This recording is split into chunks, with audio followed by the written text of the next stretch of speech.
Good afternoon. Good afternoon to another session of the Connect University.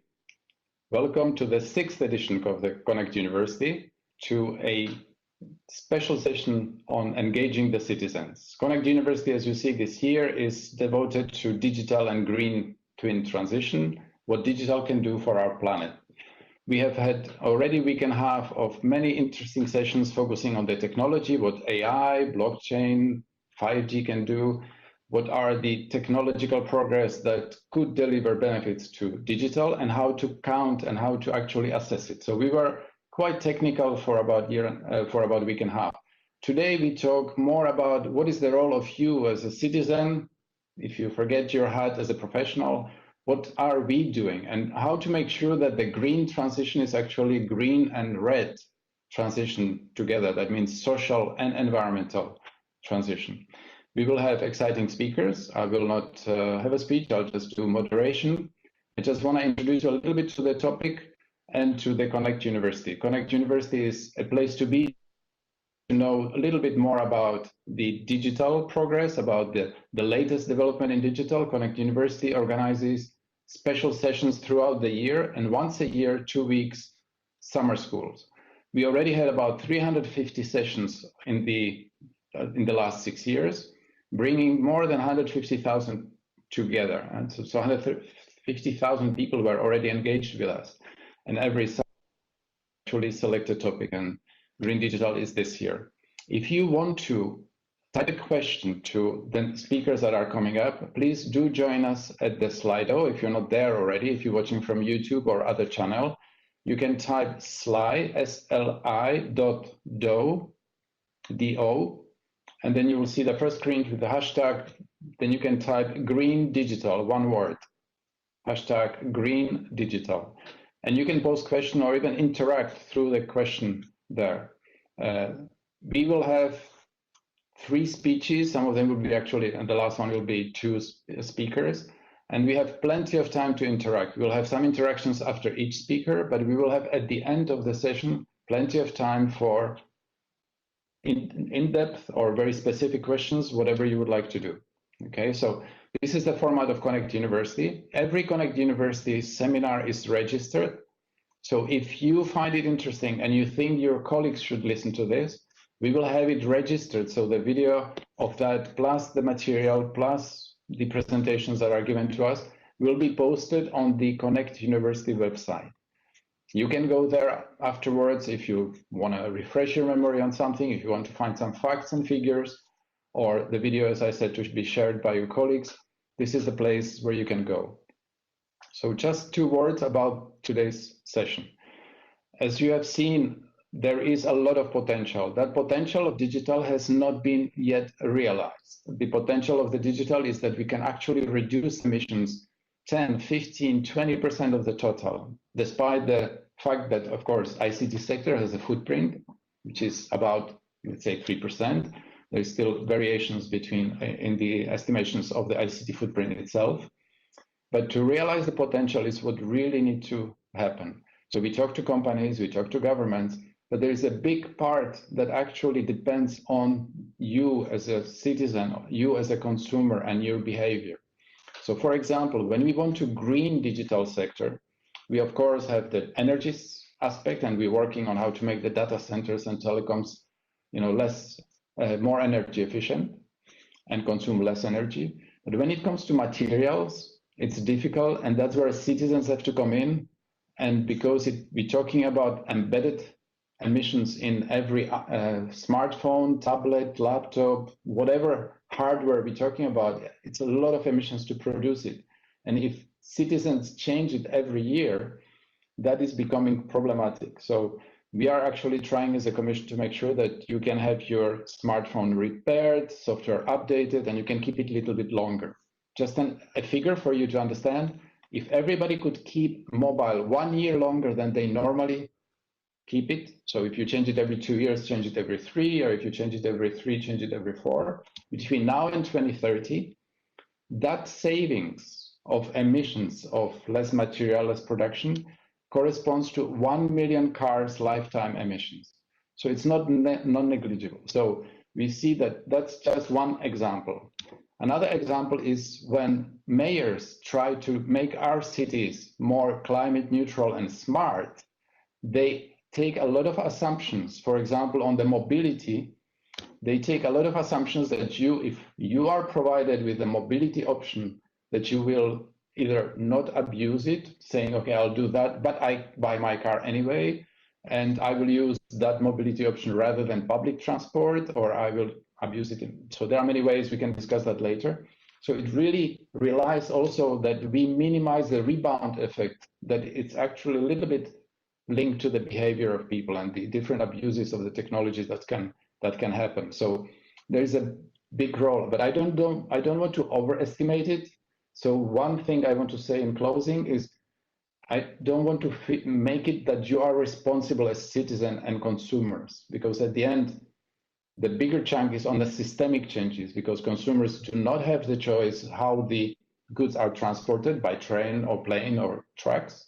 There are many systemic changes, what kind of energy mix we get, that are not in our citizens' kind of immediate remit and decisions. So let's also focus how can we use digital to make those of you that already decided to have a greener life to have more of a response ability, instead of pushing on your responsibility that climate change is because you behave XYZ.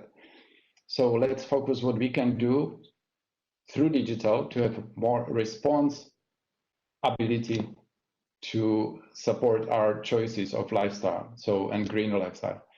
So let me introduce to you the first speaker, which I was very inspired when I heard her, and that's why we actually have chosen her as a keynote of today.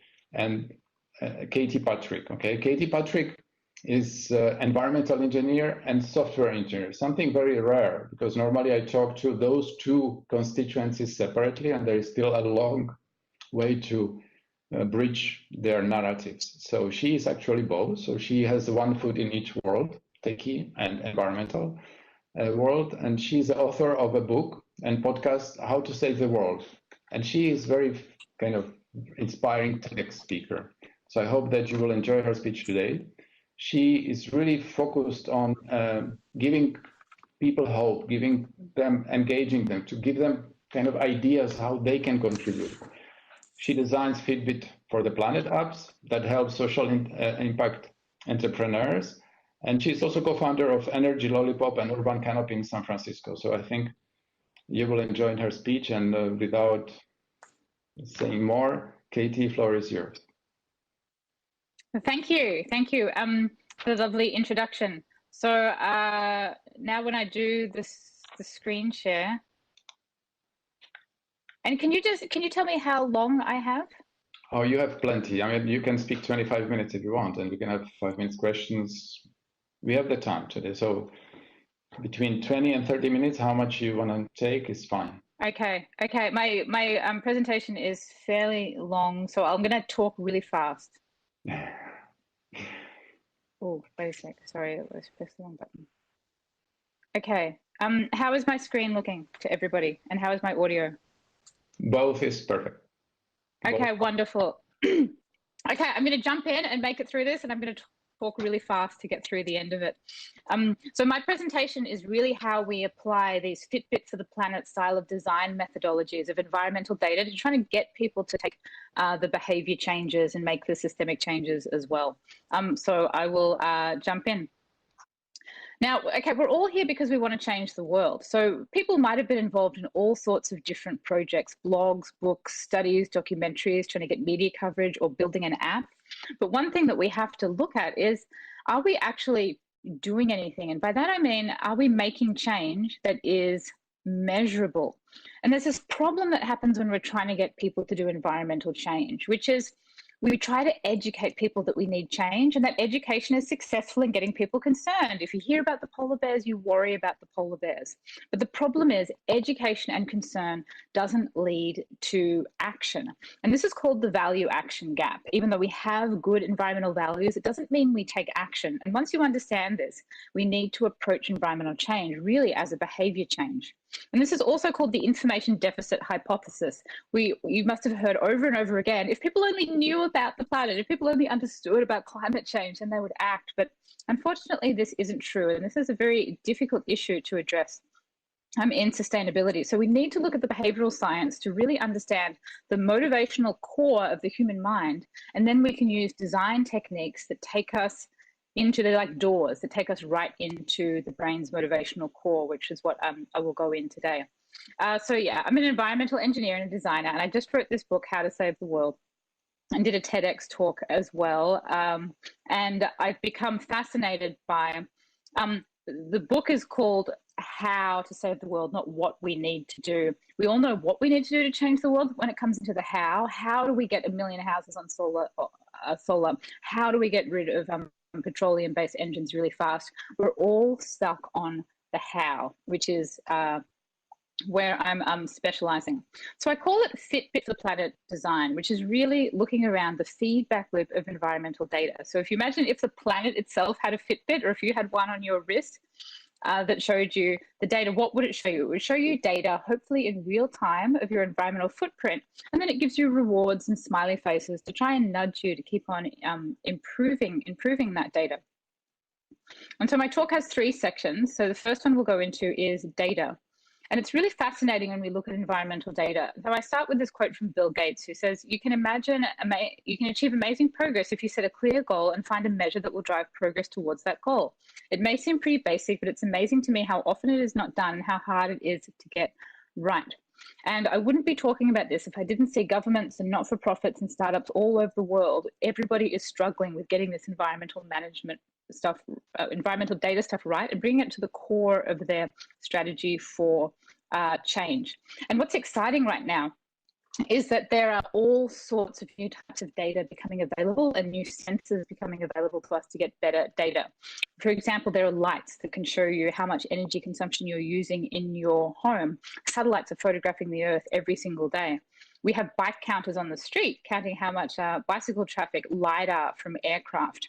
That's measuring the 3-dimensional shape of a city. You can wear a necklace that measures the air pollution as you're walking around.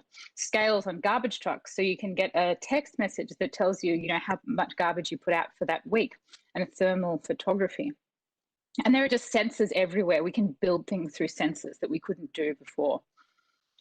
And so this brings us to the question of, okay, so if we've got all this data, does it really change things if we make the data public and make it available? And the best example of this is it's under the banner of what's called transparency or disclosure, with a thing called the EPA's toxic release inventory. And in the late 90s, the US EPA put out a call to all American corporations that said that they had to disclose the amount of toxic chemicals that they were using. Now, this was not trying to get rid of toxic chemicals. It wasn't a marketing thing. It was merely the EPA's accounting. But then something amazing happened. And over a few years, toxic chemical use in the United States went down by 45%. And this was such an enormous number. Can you imagine if we got rid of 45% of landfills, or we got carbon dioxide emissions down by 45%? It's a huge number. And a lot of academics studied this and found that disclosure requirements just by themselves of putting the data out there, that naturally makes change happen all by itself. And when we've got the data, then we can put it into a feedback loop. And this is really what I'm essentially fascinated by, which is environmental data feedback loops.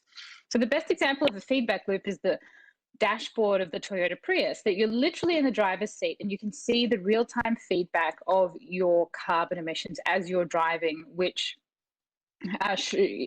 indicates to you a more fuel-efficient style of driving. So we want to kind of develop these dashboards for every type of impact. And we see them. These things are common, these feedback loops. We've all seen the speed limit signs that measure the velocity of your car, and these lead to an average of a 14% reduction in speeding. So that's a high-tech way. You can also do it low-tech. A study that showed they put a sign up at a college campus of how much paper was being recycled. And the paper recycling went up by 77%.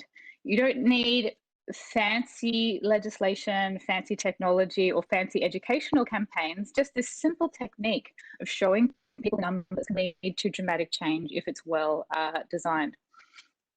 And so what if we take this data, for example, for buildings, and we put it out on the wall, like if we have it a display screen that shows in color the carbon intensity of buildings.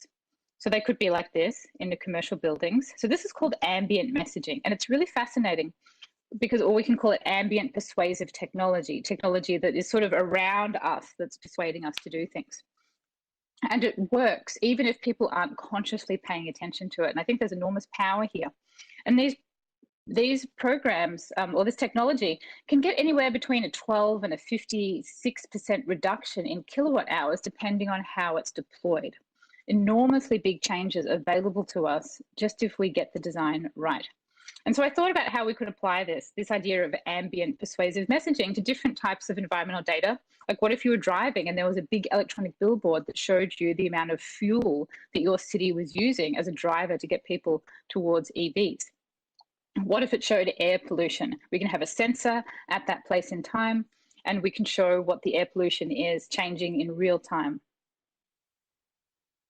Can we make it through augmented reality to create a very salient immersive experience where you put on the augmented goggles and you could see the air pollution by a distributed network of air pollution sensors? What if we could use digital billboards to show the carbon intensity of the city? Carbon intensity changes dramatically throughout the day, whether it's midday or the evening, dinner time, etc. So people really understand the impact of their electricity consumption. And this is one that I've worked on. I would encourage you to go to the Chrome store and type in Energy Lollipop so you can see it. This is a real-time, the real-time carbon emissions of the California grid. So you can see just how much it changes. And this bad one is in a heat wave, 3 p.m. in the afternoon. Just using color and using a number and using real-time data. It could be an art piece that changes in the city. Why does public art need to be static? It could be a real-time infographic at the same time. And this light out on the street, which we're actually going to be testing in the coming months. And so we can have this in, the thing about all this environmental data is we want to get it geographically granular. So imagine if you had a map and every single neighborhood had a feed of its carbon emissions. Currently, this data isn't available. It's not released by utility companies, but it could be. So every neighborhood is taking action on their local score. And so this is what I call a Fitbit for the planet. We have this Fitbit for every neighborhood that we're all working towards. And so once we've got this data, we want to layer on the gamification technique to just kind of like creatively augmenting that data. So it fundamentally comes through the tracking of progress. We want here to where we want to get to. Might sound simple, but you'd be amazed how little it's really done and thought of.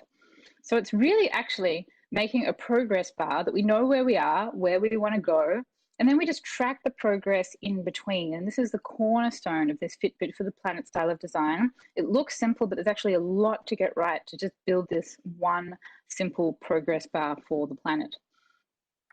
And one thing that we can do is, once we're trying to get into the behaviors of how to nudge this progress bar forward, is just using behavior charts. This can be digital or it can be really low tech, just on a PDF that you can print out, where we commit to something like a 30-day plastic challenge. It might sound simple, but this stuff works. This is one I've been developing to try to get people to influence their friends. Often we can't put solar on our own house because we're renting. Or maybe we live in an apartment and we can't get a food garden, but we all have networks of people around us. So this idea is that you have to try and influence everybody you know to get off natural gas, install solar, put in a food garden, and then you give yourself a sticker for every single person that you're able to influence. And I really believe that the secret to spreading change is through really trying to develop strategies that hijack the social connections between people and become people being intense advocates of the circle of people around them. Now, one thing we want to do with this, once we've got these feedback loops, is give people awards. So these can be badges, rewards, compliments, etc. This is something that's very common, people would understand about gamification design. So in this study, they gave Wikipedia editors a tiny flower that just said, "Thank you for contributing to Wikipedia." Just giving this tiny little digital flower got a 20% increase in Wikipedia volunteer editing. So these small design changes, if they're deployed over a lot of people, can really have a big result for the planet. And this is really understanding the reward system of the brain, that basically the brain wants a cookie. If we do an ecological behavior, do we get someone to say, "Good job, thank you"? we can get a smiley face, any way of just saying, you know, good on you. It can be an animation, or it can be novelty, or anything for understanding how we tap into this reward system. It's a core mechanism of how the brain works. Now, moving on to maps. If you look at Google Satellite View, you can actually see all of these solar panels. This is just a screen grab I took from San Francisco. And I was thinking about, well, how do I get all the other houses to get on solar if I was trying to persuade them? So I got this map from Mapbox, and I started to apply these principles. So I looked at it, and I thought, and so I saw that there was this clustering that people will imitate. What happens is people imitate the houses of those around them. So one gets solar, and then all their neighbors will get it, right? So I put these empty dots. So if you have an empty dot, it's like a space that's craving to be filled. And then I put this master progress bar, again, starting from where we are to where we want to go, and tracking the progress in between. And this is real data. Oops. And then gave badges for every house that had solar, and then worked out this percentage of the whole for each block. So in a way, every block is pitted against the other block to try and see who can get up to 100% solar roofs, you know, by the end of the program. And expanding on that concept, these are these three big initiatives that we need to decarbonize cities, which is electric vehicles, going gas-free, getting off natural gas, and going solar. And these are quite challenging to get people to do. So I laid it out on this type of app design where every house gets 3 kind of empty spots. And if you've got solar and you're gas-free and you're EV, you get these 3 badges. And this is sort of part of an application design where we would get groups together. It's called a block club, and every block is a club. And then their job is to get their progress bar right up to 100%, which means 100% of houses have those three things. And now, when we've got the data, this is one of the absolute keys to getting people to change, which is social comparison. We have a company in America called O-Power, which sends you this this chart in your electricity bill, and it compares you against your neighbors. It's profoundly effective, and you get a smiley face if you are doing a good job. And this gets a 3% reduction. Now, 3% might sound like a small number compared to all of the other numbers that I've just brought up, but that's equivalent to taking all of the aircraft out of the air, which only accounts for about 2% of carbon emissions.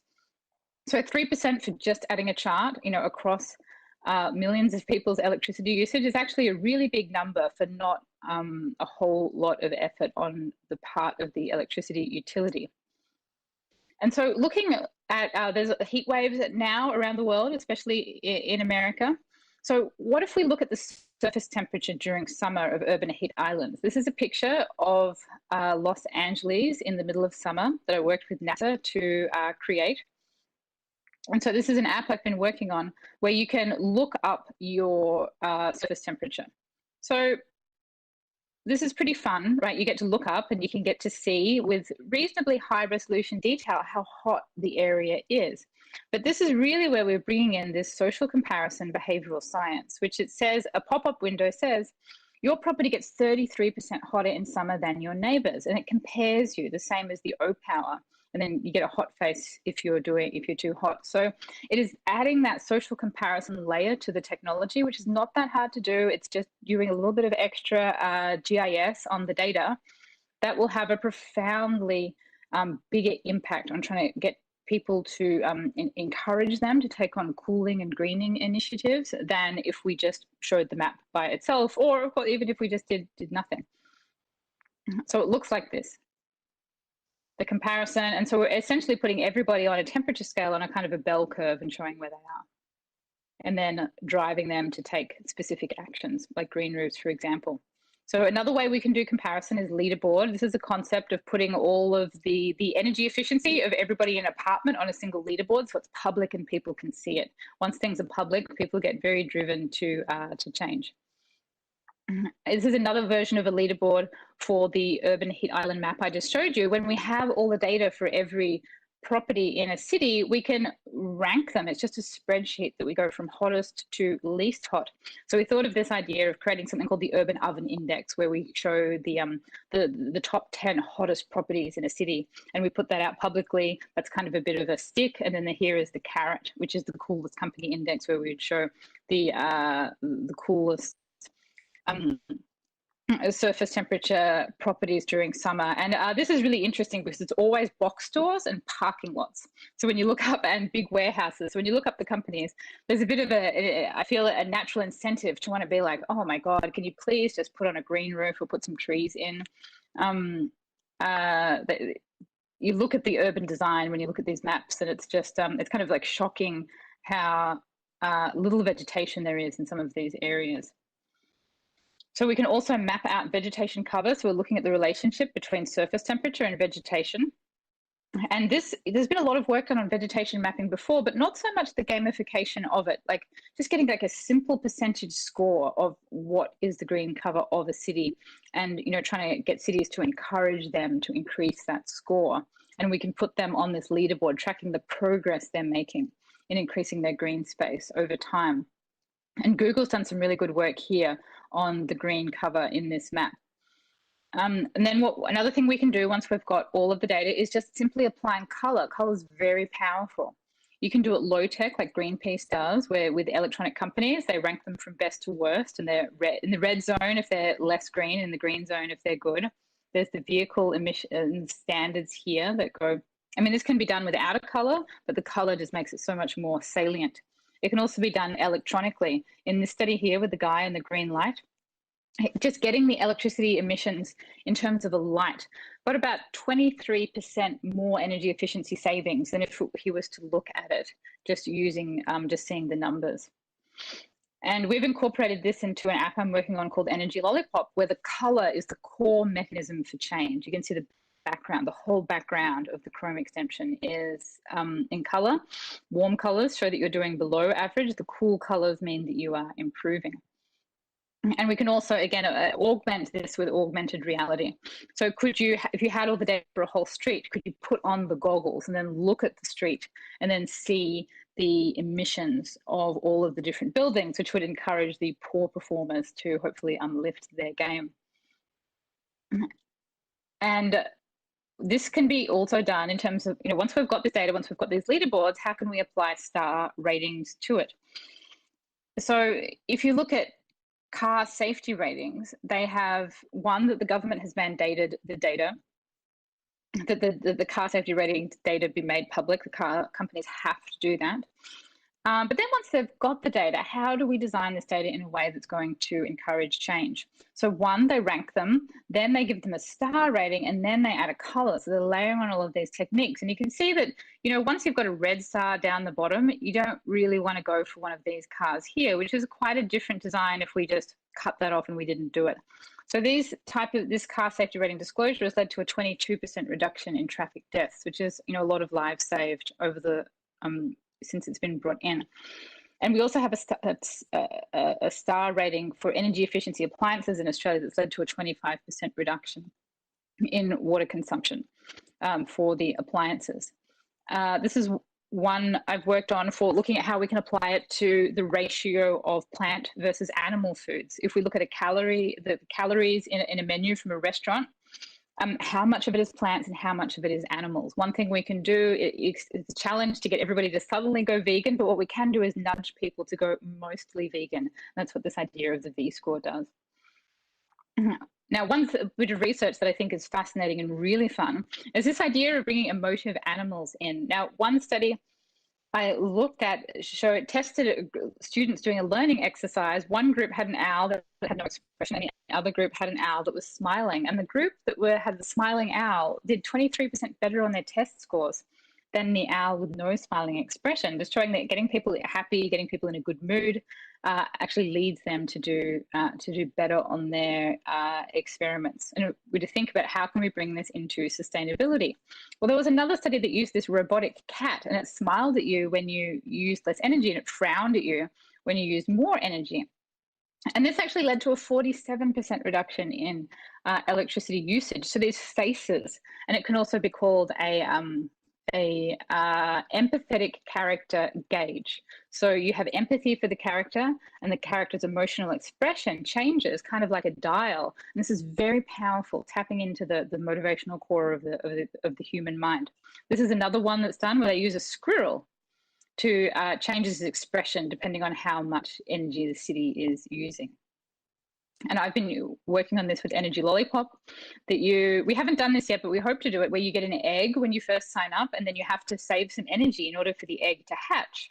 And then once the egg has hatched, then you get a little animal that comes out, and then you have to care for that animal through your energy efficiency behaviors. And so once we've got the gamification, then we can layer on some more action design.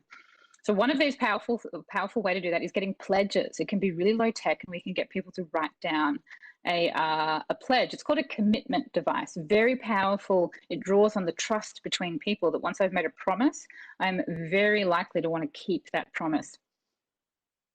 This is one I did just in San Francisco. I got all these people to write down a pledge, and I keep up with them, and people are keeping up with their pledges, even though it was just one event once at a meetup in San Francisco. It was profoundly effective once you start doing it. And this is a study about pledges to get parents to turn off the engines when they're picking their children up from school. Now, they tried putting signs up, and it just wasn't working. Parents were picking their kids up from school and still leaving their engines running. And then they asked them to pledge. They went around to every door and said, could you please, join this pledge? And then people turning their engines off went down by 73%. Enormously powerful psychological mechanism. You may have heard of the concept of social norms, which is we copy each other. It's a fairly famous experiment done on towels, that when they gave people a note on the towels that said 75% of the guests who stayed in this room participated in our new resource saving program by using their towels more than once, this meant that the towel reuse went up by 29%, saying that basically everybody else is doing it. You should do it. Much more powerful than saying you should just do it because of the planet or because we asked you to.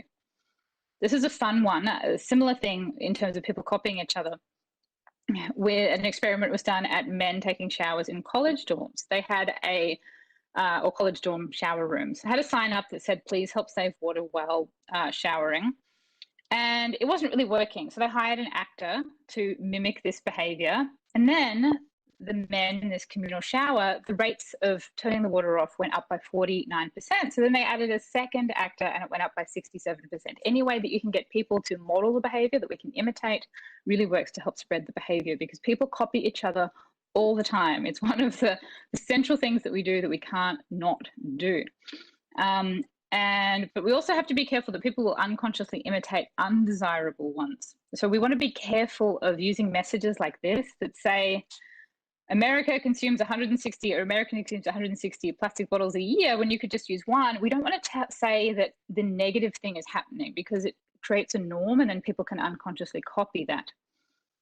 So we want to just avoid these type of images. I think the time has ended for using these very negative images, which basically make us adjust to this being normal. We want to show the example of the good image. We want to have people stop.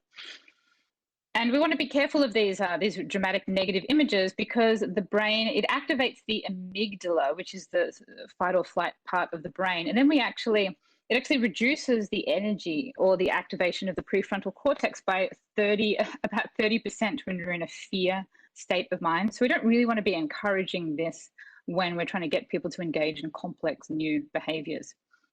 So there's a better way that I'm an advocate for, which is, instead of using doom, fear, and shame to motivate people to save the planet, it's not really the best mechanism, telling people what to do. We want to use imagination, solutions, and examples. We want to say, this is the future. This is the future that we want you to imitate.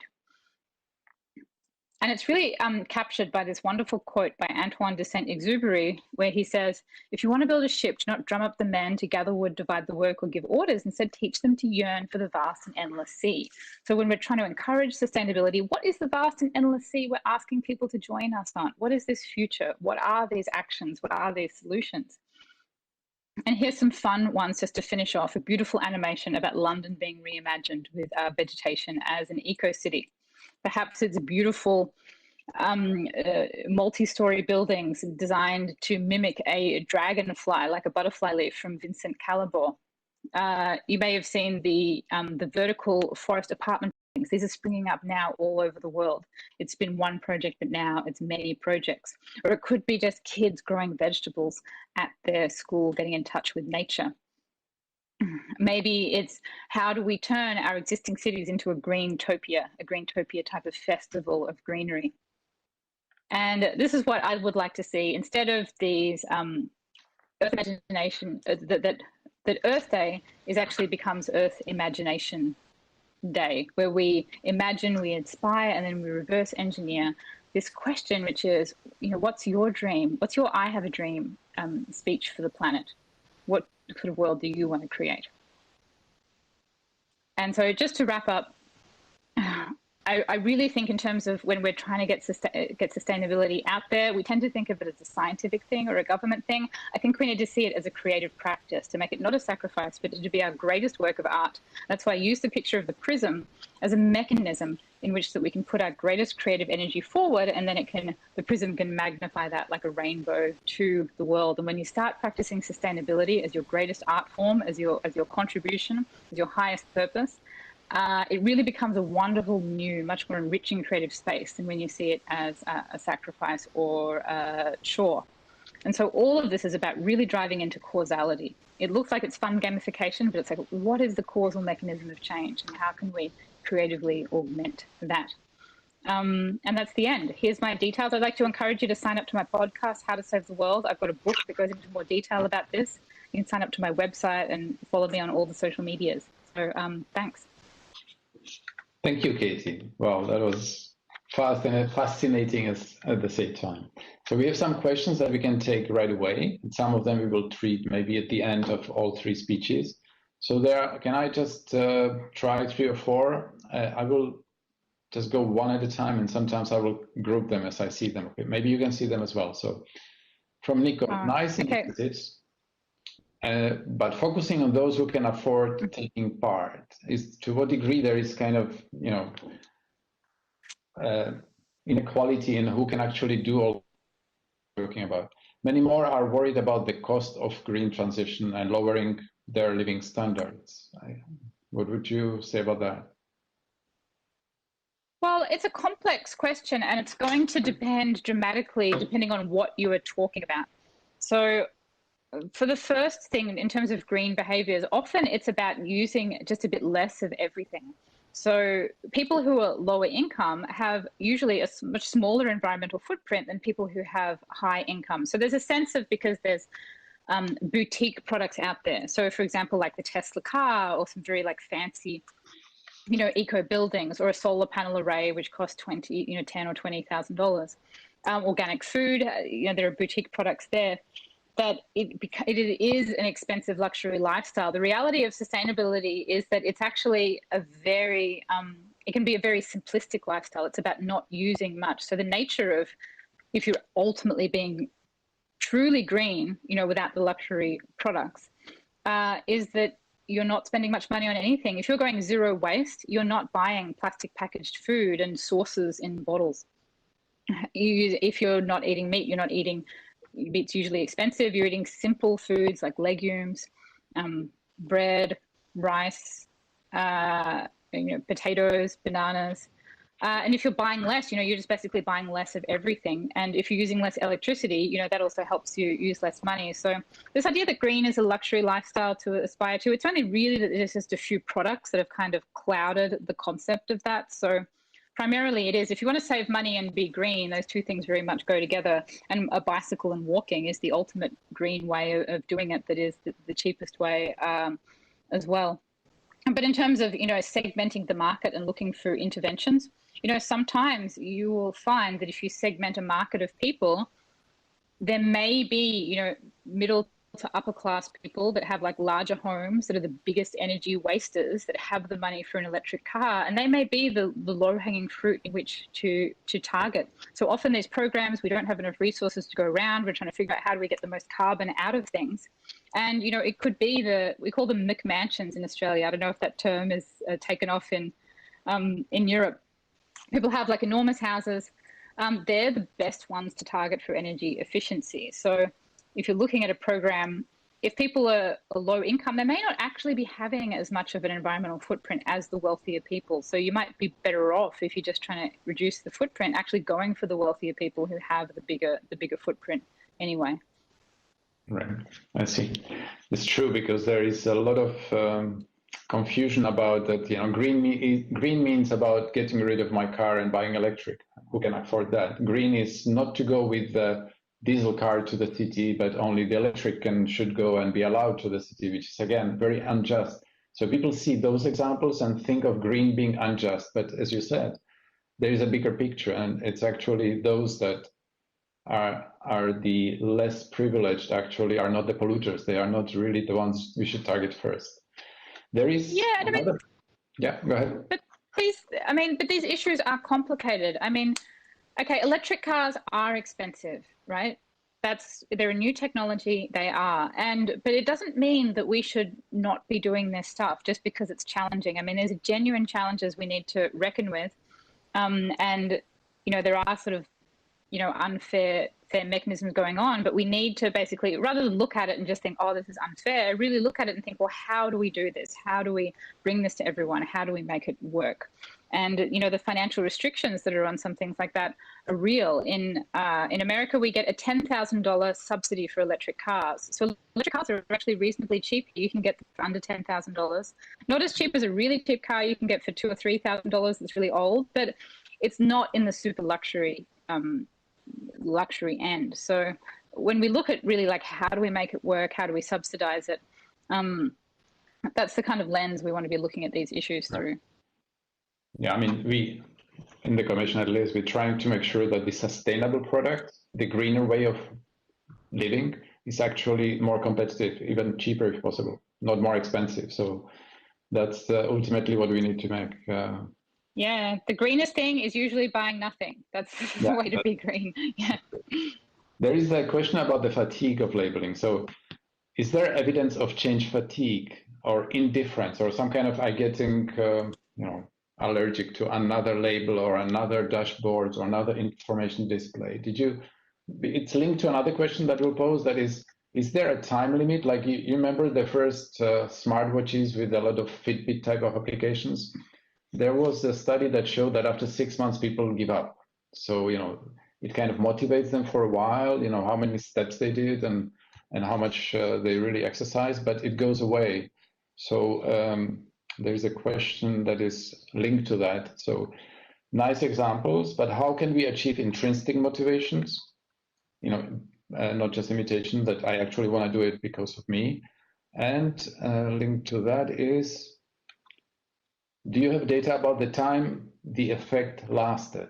Okay, so how long did it really last? Do you have any studies on that? So kind of like group 3 questions together. Oh, cool. Yeah, and they're great, insightful questions that I actively work on trying to figure out those answers. I'm not entirely sure. It's called persistence, is how long something lasts for. And often the studies, a lot of this stuff really hasn't been implemented at a scale yet where really any of us know the answer.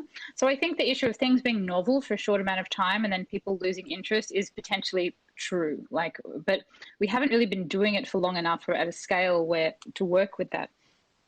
And it's not so much necessarily been studied, but the idea is that when people get a real-time feedback, it usually works, right? And I just have a hypothesis around persistence that when we have a group score, like in my presentation, you remember I had a neighborhood CO2 meter, that when we're all working around a neighborhood CO2 meter and we're all in it together, and the whole idea is that we're getting that towards zero, we're putting a goal in there. So if you just have data like a Fitbit and it's just telling you, like how many steps you're taking, and then you eventually get bored of it, it's a bit different to all of us working together to achieve a goal. So that's what I believe with the community scale feedback. When we have one for our neighborhood, we're all working towards a goal together. It's constantly re-inspiring people to engage in it, to try and go on this long path of getting to zero carbon. That's just my hypothesis that I'm working on, because nobody's done it before.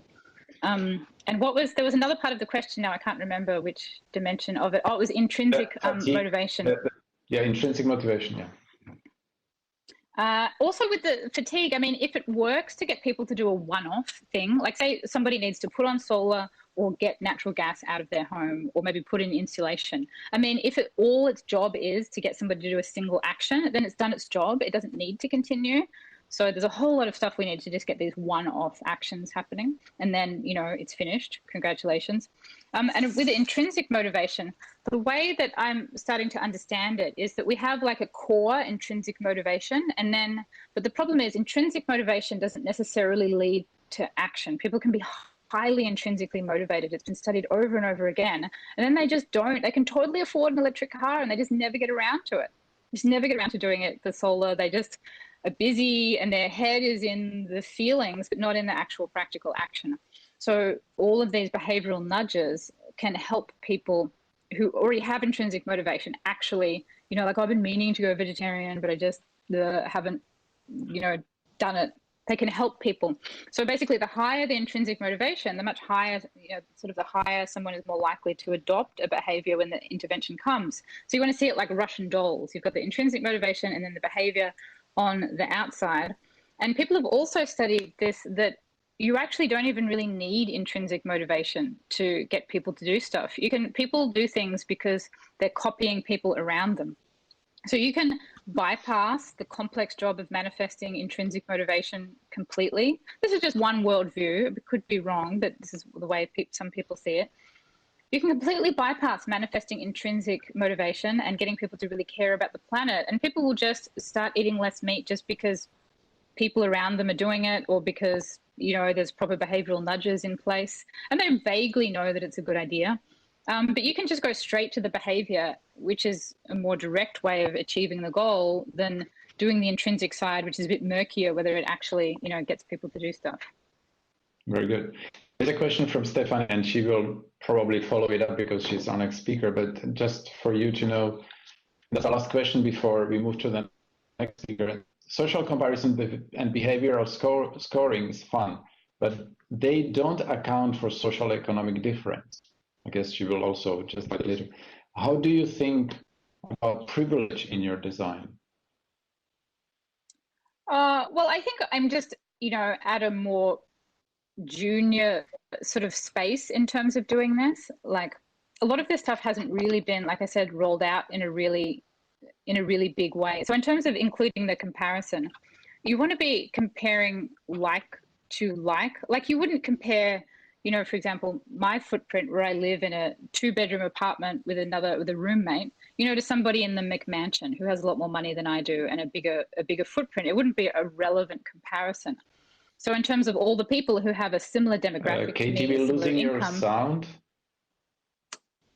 Oh, sorry. It'll probably just there was come back. Sound gap of a few seconds, but okay. Oh, okay. Try to conclude, maybe. Well, okay now. Yeah, well, we want to be comparing like to like. So, for example, I live in a 2-bedroom apartment. Is it still not working? Maybe it's just me. I don't know. Philip's got a thumbs up. It's maybe.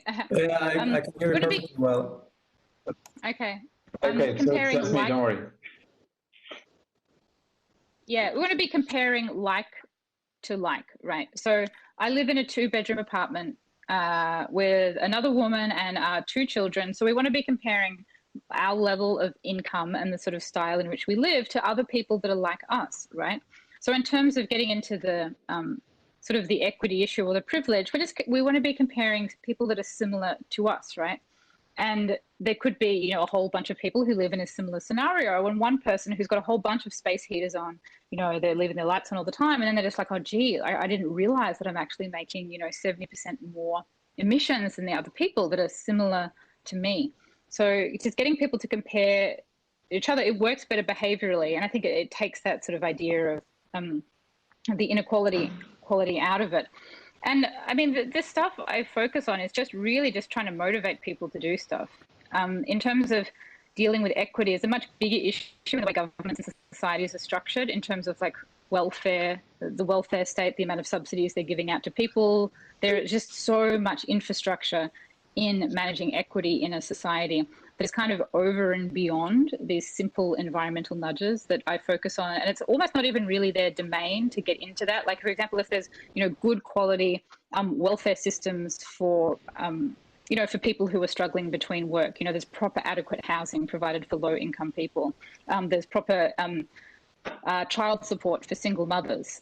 I mean, the government has to be doing that stuff, which is way outside the scope of eco-friendly behavioral nudges, which and data which I do, and they don't necessarily, like, it's not the data's for example, the environmental data's responsibility to make sure there's childcare. I mean, the government really needs to be taking care of that in the way it operates. Well, thank you, Katie. You just stay around until the other two speakers, because we'll have another Q&A question, because there are several other questions that we will not have time now, but we will come back to them at the end.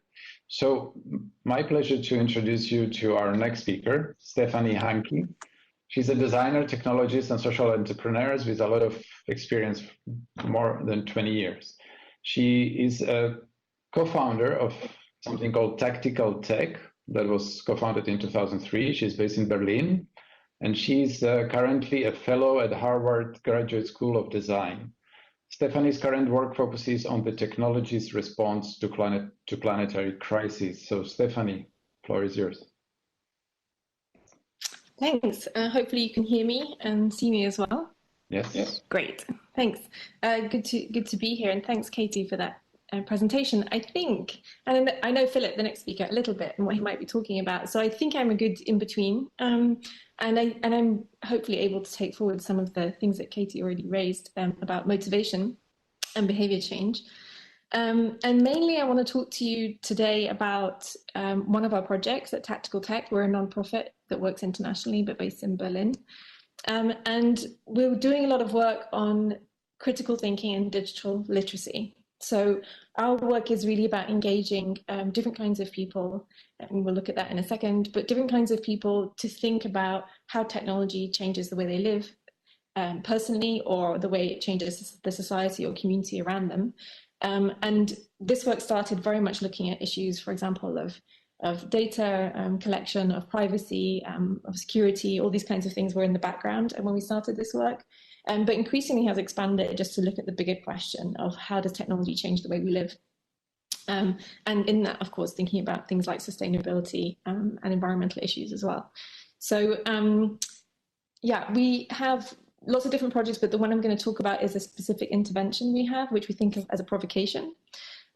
This is a project called the Glass Room. And in the Glass Room, we created a space where people can come in. As you can see right here, it's on the high street. We take over old disused shops or retail spaces right in the center of big cities. This one's in London, right next to Leicester Square. And we create a space that looks probably a bit like a tech store. It's kind of people come in, they don't really know exactly what to expect, but they think it might be sort of new high-tech equipment for sale. And they come in and they have a very different kind of experience. And instead, what's going on in there is displays and interactions and things going on that provoke critical thinking about technology. So here's what it looks like inside. You might start to get the idea now of why you might walk in and think it's a tech store. And this is about flipping the kind of narrative. So using the visual language that we think of, that technology is always good, it's always progressive, it's always aspirational, it's always ideal. And we're trying to complexify that question. Here's an example of how the space looks when it's busy. So these are noisy, interactive spaces, not sort of quiet, contemplative museum spaces, but it is kind of like an exhibition. And in that space, you can try out things, interact with things, learn, but also do. In this case, for example, seeing how technology really works behind the scenes. This is showing how facial recognition technologies work. And maybe thinking about some of the bigger issues. And some of the things in the exhibition space are not digital. We find using analog formats really, really useful for engaging people, encouraging debate. So you don't always have to use technology when you're talking about technology. This is, for example, a 3D infographic, which is looking at the vast impact of Google, now Alphabet, as a company. And in there, we're looking at lots and lots of different issues. So in a big exhibition space, like the one you just saw photos of, it might be, for example, 60 exhibitions and different pieces in there. Sorry, 60 exhibits, I should say. And some of them are looking at some of the sort of overlaps between digital issues and sustainability and environmental issues. Here's one example. Some of the works there are curated artist work, and other examples are things that we make ourselves as an organization. This one, for example, is from an artist called Joanna Mull, who was looking at how much energy is being used when you're, for example, browsing things on Amazon, because of the way that the information is served to you, because of the way that Amazon works with its algorithms and so on. And as you kind of scroll through your potential shopping on Amazon here, you get feedback. And so this is a link to Katie's talking about, you get feedback about how much energy is being used while you're doing that. People don't think about this environmental footprint of technology that Elias also mentioned at the beginning. Another artist's work in there is this one, for example, by Unknown Fields, where they did an investigation looking at where rare minerals come from, what kind of practices there are, and those rare minerals, of course, are used to produce and create computers and mobile phones. And it's a piece where people get to see a video of kind of how these things are made, but they also made vases, actually like ceramic vases from the rare earth minerals of different sizes, depending, like you see a vase like this is how much is used for a mobile phone, this is how much is used for a laptop, and this is how much is used for a desktop. So making things that we maybe read about in the news, or maybe we kind of know about, but making them quite tangible in a really thought-provoking way. And also we're looking at different themes within the Glassroom. This one, for example, is a whole series we have where we look at how technology companies themselves sell their tools. So we look at promotional videos. It's kind of a deep curation of how the different sectors are working. And this is one example of Climate Field View, which is a technology company. Well, originally it was called Climate Corp, and it was bought actually later on by Monsanto Bayer. And they're basically an ag tech company that looks at how technology can be used by farmers around the world to better understand their crop and their planning and their yield and the seeds they should be using and so on. And some of these are kind of thought-provoking, and this is perhaps taking Katie's provocation about datafication and being able to see what's going on with the planet. This is in a slightly different sector, which is in the farming sector.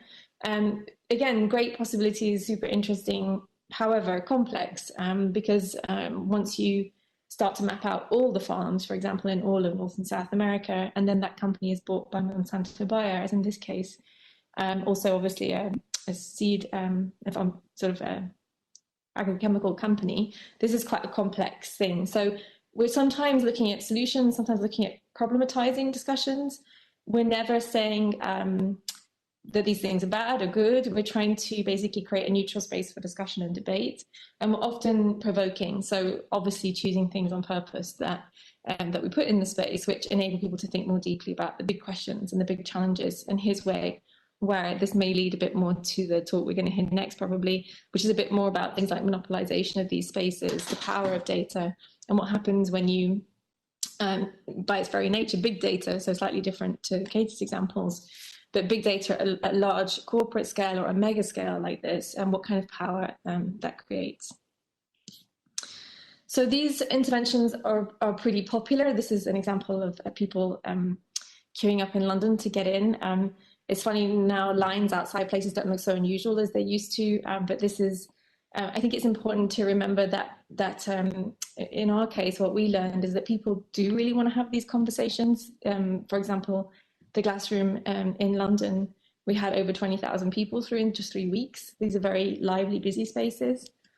I think we'd been told at the time that people in London didn't want to talk about these issues.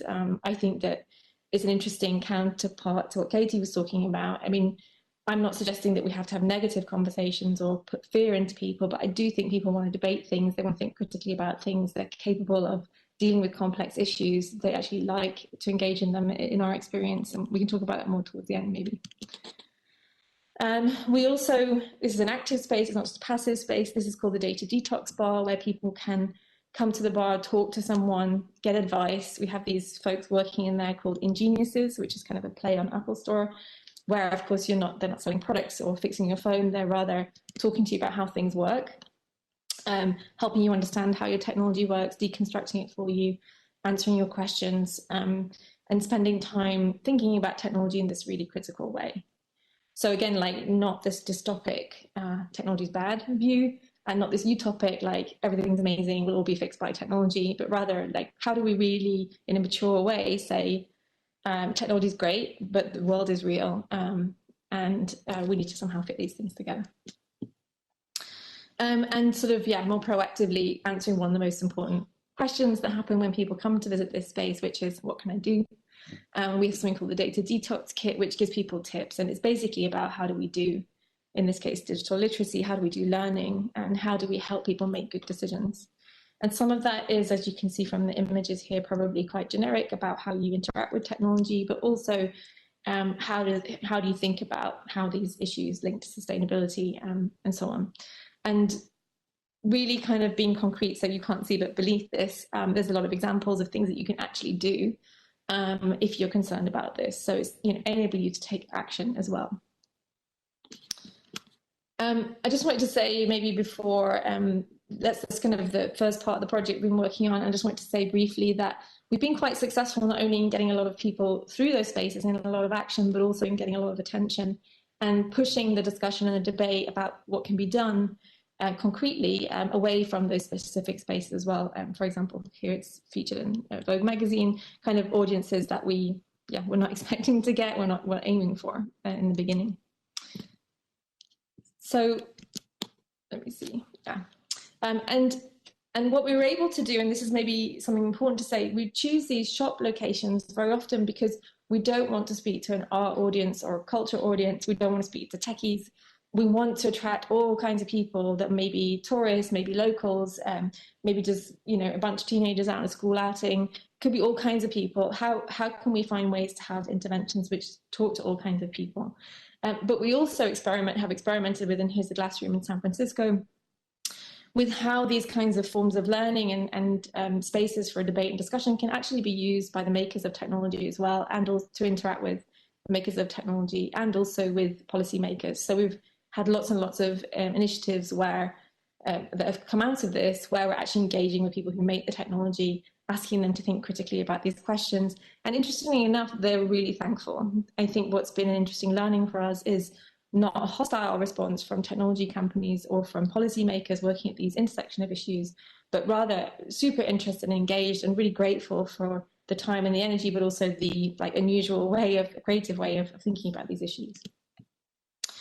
So more recently, what's been interesting with those big kind of flagship stores, which of course are big productions, expensive to put on, and lots of fun, but limiting in terms of how many you can really do, is because of the demand we had when people from all over the world were coming to us and saying, we want to do something similar, we want to have a glass room in our, in our community, in our context.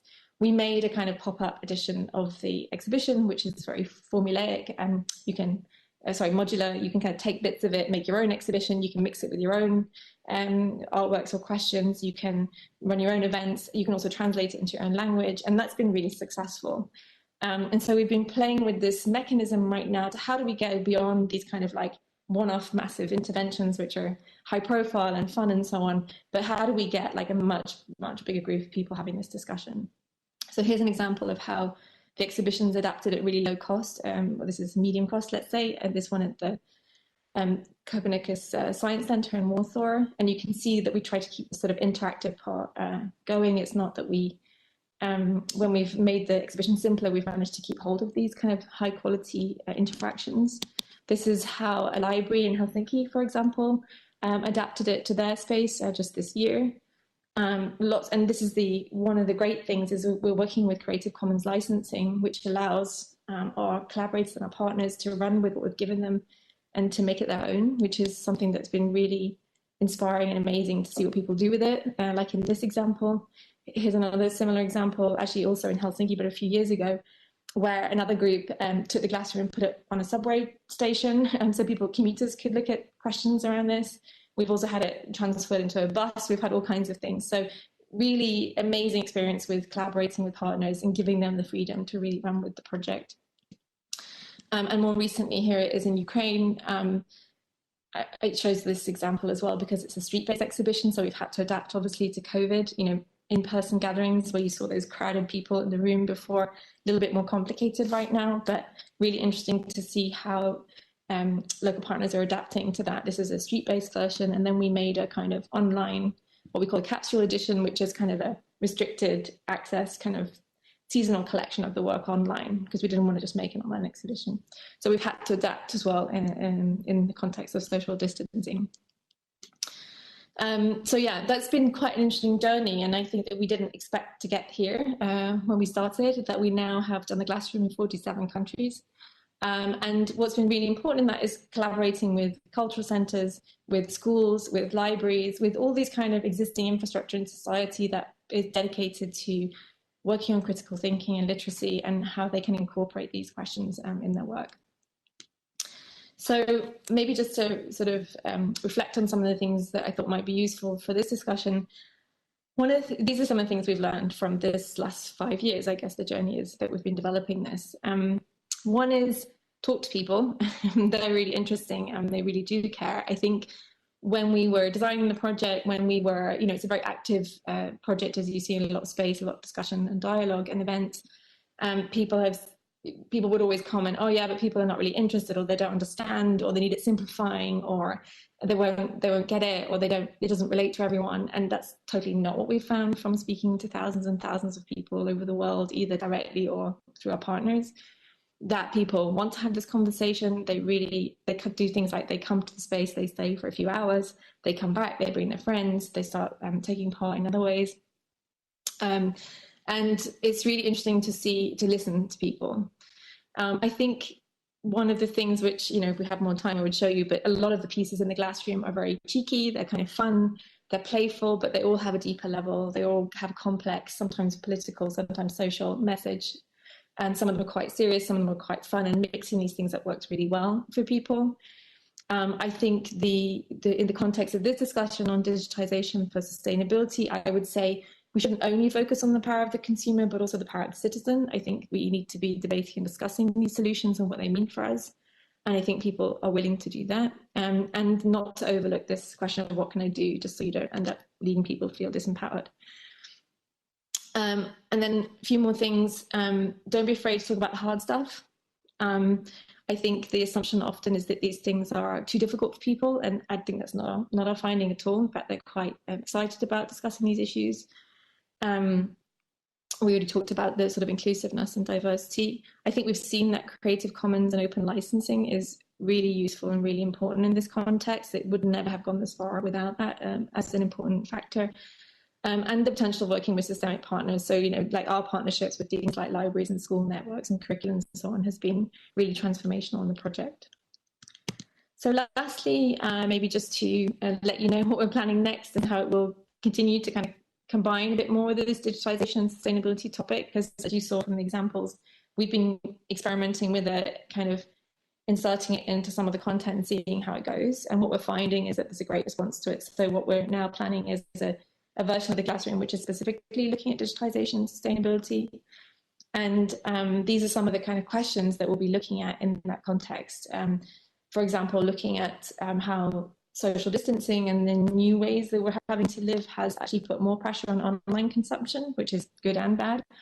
Looking at things around how environmental data does serve a public good, but what does it mean when it also serves a private interest, and how complex is that? What kind of scale of private interest are we interested in?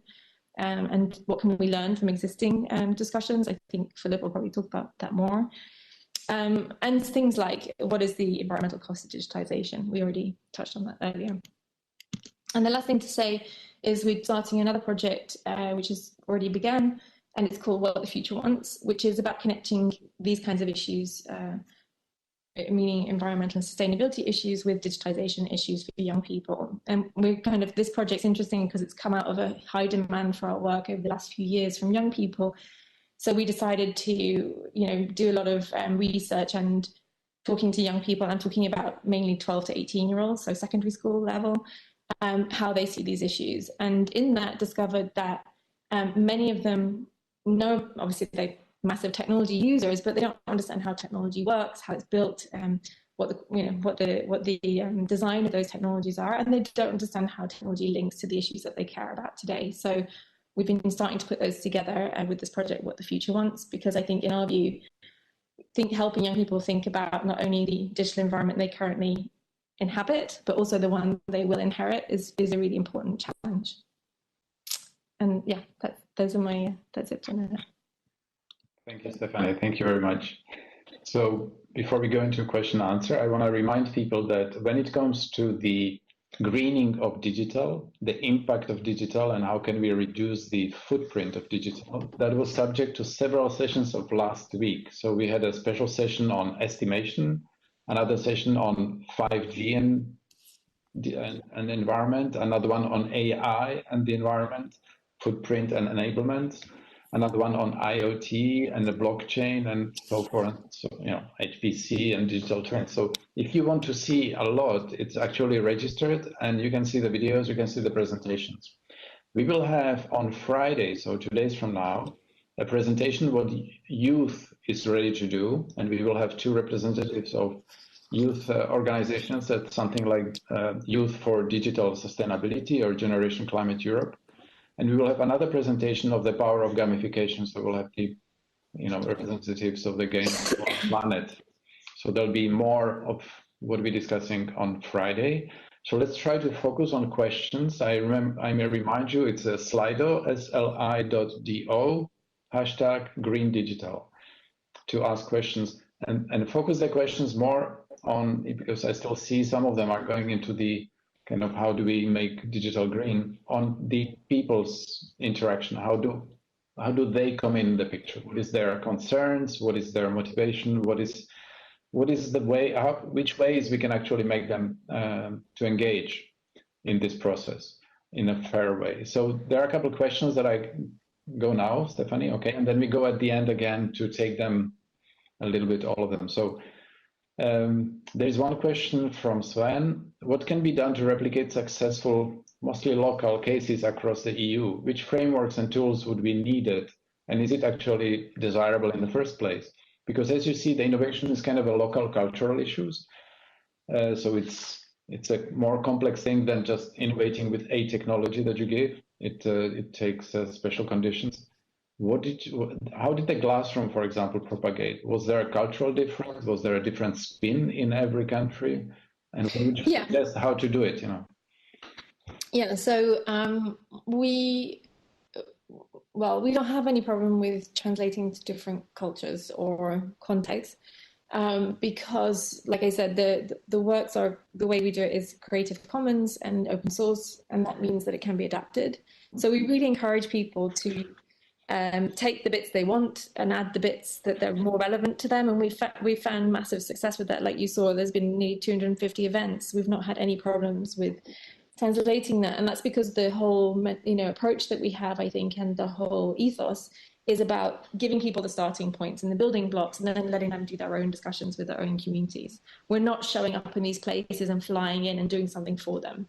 We are working with local partners, and they're leading, and we're behind them, helping them, making it quicker for them, or helping them with some of those creative leaps or whatever. But it's really, for us, it's really about finding those really strong partners. Yeah, that's what that's good that you say that.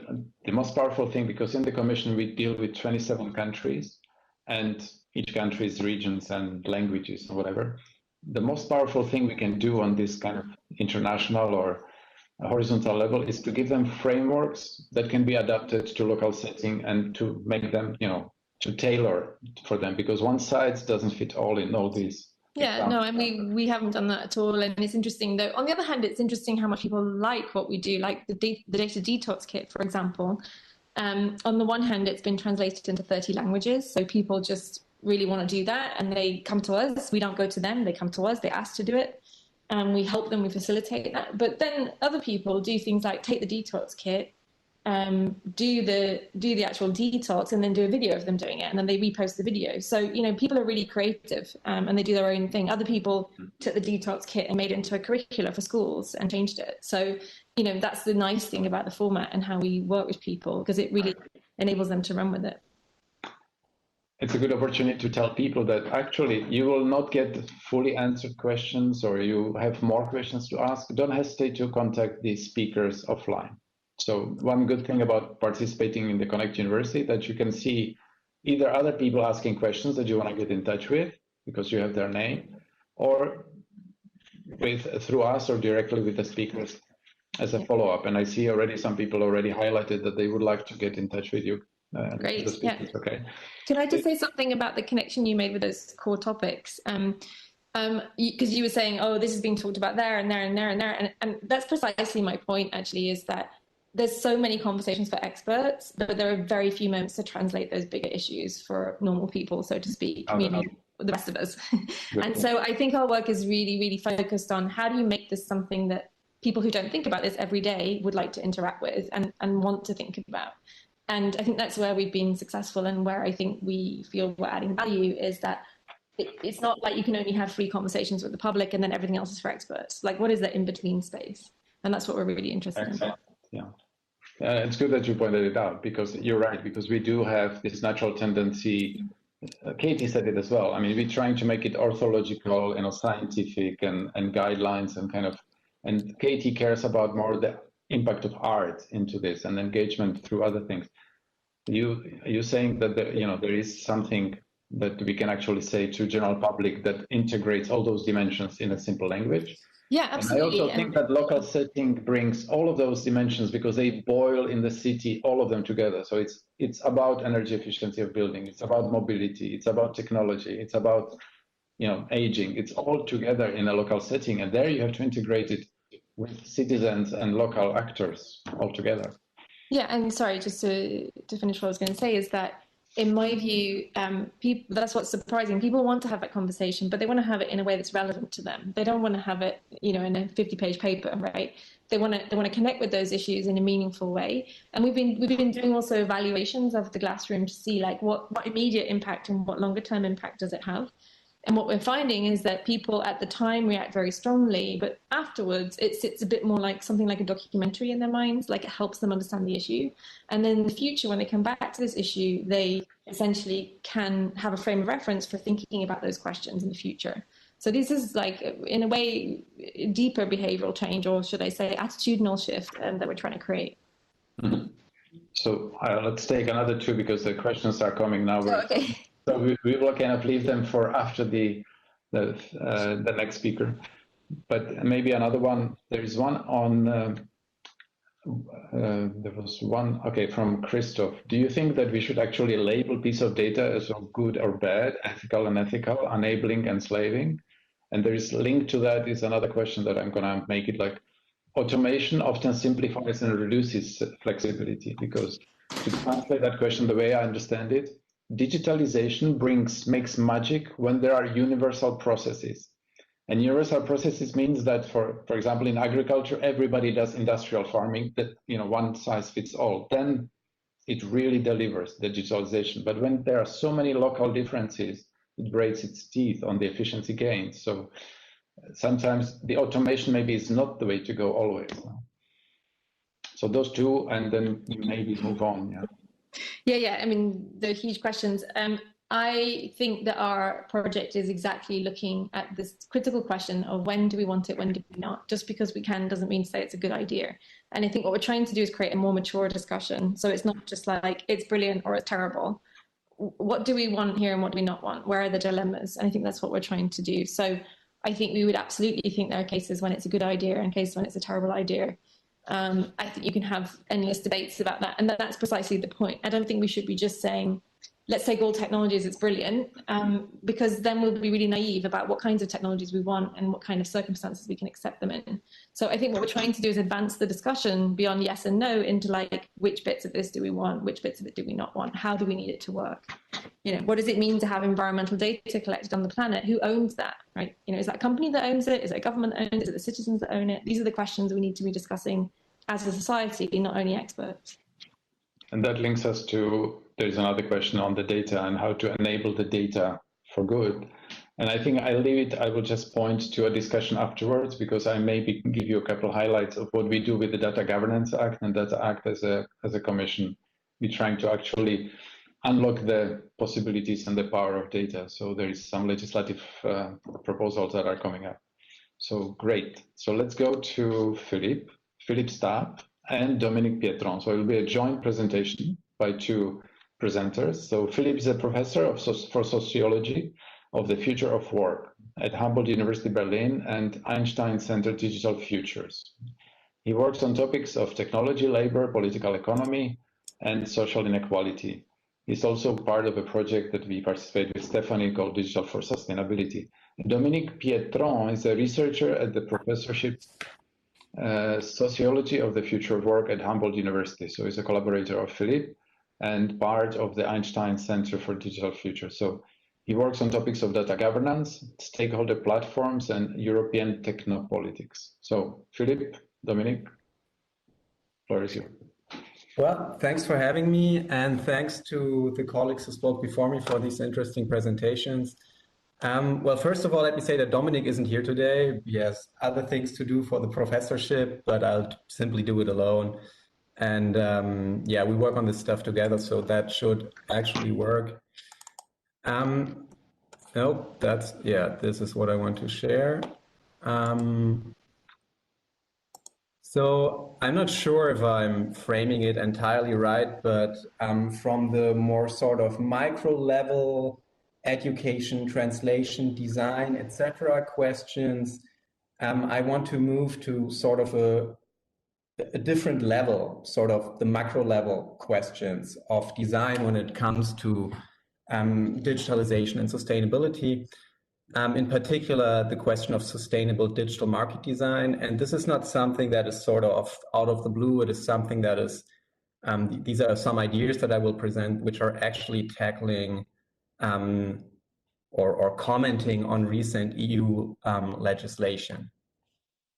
So I'll do four things. I say a few things about the sort of frame of reference for European platform politics at this point in time, which is what I would call the privatization of markets. And then I say a few things about the EU approach to digital market design and what could be instruments of sustainable digital market design. And I'll go into a little more depth when then talking about data governance within sustainable digital market design. So when we talk about what we usually these days, at least in certain publics, refer to as platform capitalism, I would say if we boil it down analytically, what we are basically talking about is the privatization of entire markets through a handful of very powerful companies, right?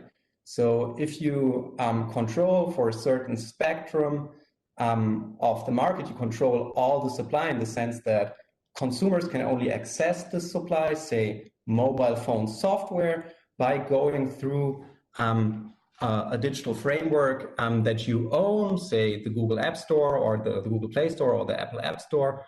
Same argument would go for Amazon in the e-commerce world. And you also control the demand side, so the consumer side of these markets. You cannot actually be labeled as a marketplace beneath others anymore. You are closer to what in a public debate we would usually refer to as this mysterious thing, the market, which sort of brings together all the supply and all the demand within an existing economy. But of course, when we think about markets in the digital economy this way, then we would have to say that from any sort of liberal standpoint towards markets, this is nothing but the abolition of markets because they are not neutral anymore. Companies tax market participation, they they control prices, and so on and so on. How did this happen? How did this framework of privatized or proprietary markets, how does it reproduce? Well, basically through a privatized version of market design. It is those companies who make the rules of digital markets in a very granular type of way. And this is, of course, interesting because if you look at the sort of political heritage of liberal market economies, such as the ones in the Eurozone or in the EU, you see that market design is actually traditionally seen more as a political than a private task. So you really sort of, what I want to pitch basically is that there is a certain contradiction or at least a certain conflict within the situation we're in right now, especially within the commercial internet. And this conflict is actually being tackled right now within the EU. So again, just to explore it a little bit further, how does the privatization of markets that we are witnessing right now, or we have been witnessing over the last 15 years or so, actually work? Well, of course, it's about the technological enclosure of data in so-called, for example, walled gardens, which is a prerequisite for digital business models and leads to a concentration of economic power by those platform companies. All these are points that are quite sort of commonly accepted right now, I would argue, which hasn't been the case just a few years ago. And of course, if you look at the public and political discourse about these issues, what you see is that there are certain consequences of that which are identified. One is market tipping, which is just a matter of power concentration within existing markets. There is this problem of lock-in effects that most of you might have heard of. And there is what, in more blurry terms, is being discussed as a loss of sovereignty. And of course, the question is, whose sovereignty are we actually talking about? But if you're interested in that, we can go into detail with that in the discussion. There's a critique of rent extraction by those privatized or proprietary markets, say Apple taking 30% of the share of all the revenues going through the App Store, as is, for example, the case, the Spotify case. There is the whole critique of tax avoidance, labor rights violations, data abuse, mass surveillance, manipulation, database manipulation, etc. This is sort of where we are right now in the public discourse. What is vacant, I would argue, not in this panel, of course, but even here we haven't been talking about the power of big technology companies, right? So what is vacant in public discourse, I'd say, is the question how this sort of drastical or dramatic type of power concentration does actually relate to environmental, climate, biodiversity issues, etc. Not in the sense of those companies are using large sums of electricity and they are also building material phones or whatever, but in the sense of how this sort of basic point about them being or running the markets of the internet relates to those questions. I think it is important to ask that question because these companies manage our economy, to sort of say it very bluntly. And of course, they are then also part of the ecological problem, right? So in the light of this situation, what we are seeing right now, what I would frame it as sort of an academic observer of European technopolitics and the political economy of digitalization within the EU, is something like a new big push in EU legislative action that tries to tackle basically precisely that problem. We see it within this digital service package, especially within the DMA, the Digital Markets Act, but also in the upcoming stuff like the Data Governance Act. I'm happy Ilias will say a few things about that later, the Data Act, and also in the discussion about AI regulation. You see that in those legislative approaches, there is, at least that's the way I would frame it after sort of digging into those things, there is an overarching goal, which is something like market openness, right? This is the basic critique. Those are markets that aren't open. They should be open in the sense of being competitive, having a lot of competition, and not certain players who just benefit from the competition of others, right? Like Amazon benefiting from the competition of third-party vendors between each other. They should be more like a level playing field, and they should also enable what is coined as data sovereignty. Take the Digital Markets Act as an example. What you can see is, in terms of competition, that the bigger the companies, the more rules are applied to them. When you look at questions of the level playing field issue, you see that ex-ante regulation within the DMA actually tries to implement stronger enforcement and, for example, a new supervisory board to tackle those types of power concentration. And when you focus on data politics, there's this whole idea about banning certain lock-in practices, creating transparency for certain types of algorithms, enabling effective data portability and interoperability within operating systems. All this should be understood if you talk about it in terms well established in the political field and well established within liberal economic theories. It should be understood as market design. This is macro level market design. Now not done by private companies, as we've grown used to in the commercial internet, but again done, as I said earlier, sort of based on a certain tradition, done by political actors. So what is market design then? If you look at literature, I just pick one very basic definition, market design is the art of designing institutions so that the behavioral incentives of individual market participants are consistent with the overall goals of the market architect. So you can see there's a certain proximity of that type of thinking with what Katie Patrick presented.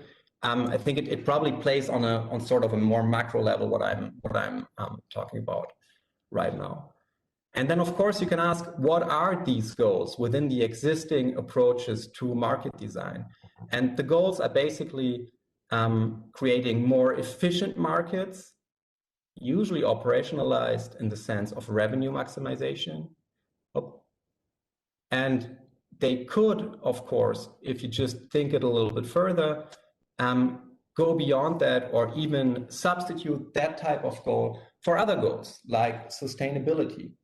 I brought you this little quote from Nicholas Stern from 2007, which is climate change is the result of the greatest market failure the world has seen. And one could think about redesigning markets in the sense of actually fixing that type of problem by implementing sustainability as the major or at least one important goal in market design. This is not something very new. Again, it is something that we have been doing in different spheres, or at least are debating in different spheres for quite a long time. In the realm of taxes, when you think about CO2 taxes, emission trading systems, which are probably not well described as taxes, but still I think you get the point here. Also within the debate about competition rules, where you say that cost externalization of platforms, for example, could be seen as unfair competition. Of course, there's the externalization of ecological costs as well that you could sort of then just make enter this equation. And of course, in the sense of information politics, where the usual take is that we, within, as a goal of market design, we have to eliminate information asymmetries, right? So these things, I will pick them up right now in the sense of that they could be used in asking how you could design data flows in order to enable sustainable business and consumption models, right? This is sort of the idea. Enter into the existing, enter sustainability issues into the design of data flows and digital markets, which is in a way the same thing. So one idea of how one could do that is by focusing on creating something like a green data value chain, which covers three layers: the layer of data collection, the layer of data analysis, and the layer of data exchange. Within the layer of data collection, you could think about enforcing data sufficiency by reducing data traffic, say implement legislation within the DMA that says videos should have that type of resolution that is good enough, but it also saves half the energy, or this sort of idea. You could improve existing institutions like Inspire, enriching them with or sort of enlarging them to something like European Green Deal data spaces. You could think about a mandatory collection of ecological impact data, like life cycle analysis of goods traded on platforms, but also within producing companies to make it mandatory to document that within the existing and the next generation ERP systems. And you could also think about the mandatory collection of material and composition data of products in order to enable repair, et cetera, circular economy type of, or that this is sort of the basis of a functioning circular economy idea. On the within the layer of data analysis, one could think about the publication of algorithms to enable independent eco-audits, right? Not only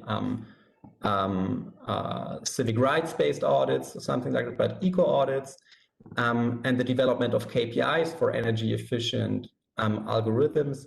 And within the realm of data exchange, One could think about the mandatory sharing of lifecycle data of products and other public interest data to enable something like sustainable consumption, something that was in both present within, that I found in both presentations by Katie and Stephanie as well. You could also think about data access regimes for the coordination of material flows and to enable recycling, secondhand use, etc. And about mandatory interoperability for integrated services within the realm of mobility, for example. So public transport agencies could, for example, run mobility as a service platforms covering all the different mobility stakeholders within the city much more easily than it is right now. You could also think about certain use cases. I brought you 3 of them to make it sort of a bit more like, to sort of give you a certain idea about what that could actually enable in terms of business models and so on. You could think about data-driven sustainable consumption, again, something that was already there in the other presentations. If you collected environmental impact data of products via IRP systems, and you published product LCAs, lifecycle analysis via producers, you could also display product LCAs via online retailers on big digital platforms, or build green consumption assistants, which sort of would guide consumers to more sustainable consumption choices. Another use case would concern materials and data management. If you collected and published materials and manufacturing data of products and components, based, for example, on the existing environmental product declaration, if you created open databases to centralize such data, there are actually interesting examples of that on a smaller scale. Like the Madasta register from the Netherlands, for example, for construction materials, where you once you destroy a building, you will know where exactly every type of material has been built into, so you can then extract it and reuse it.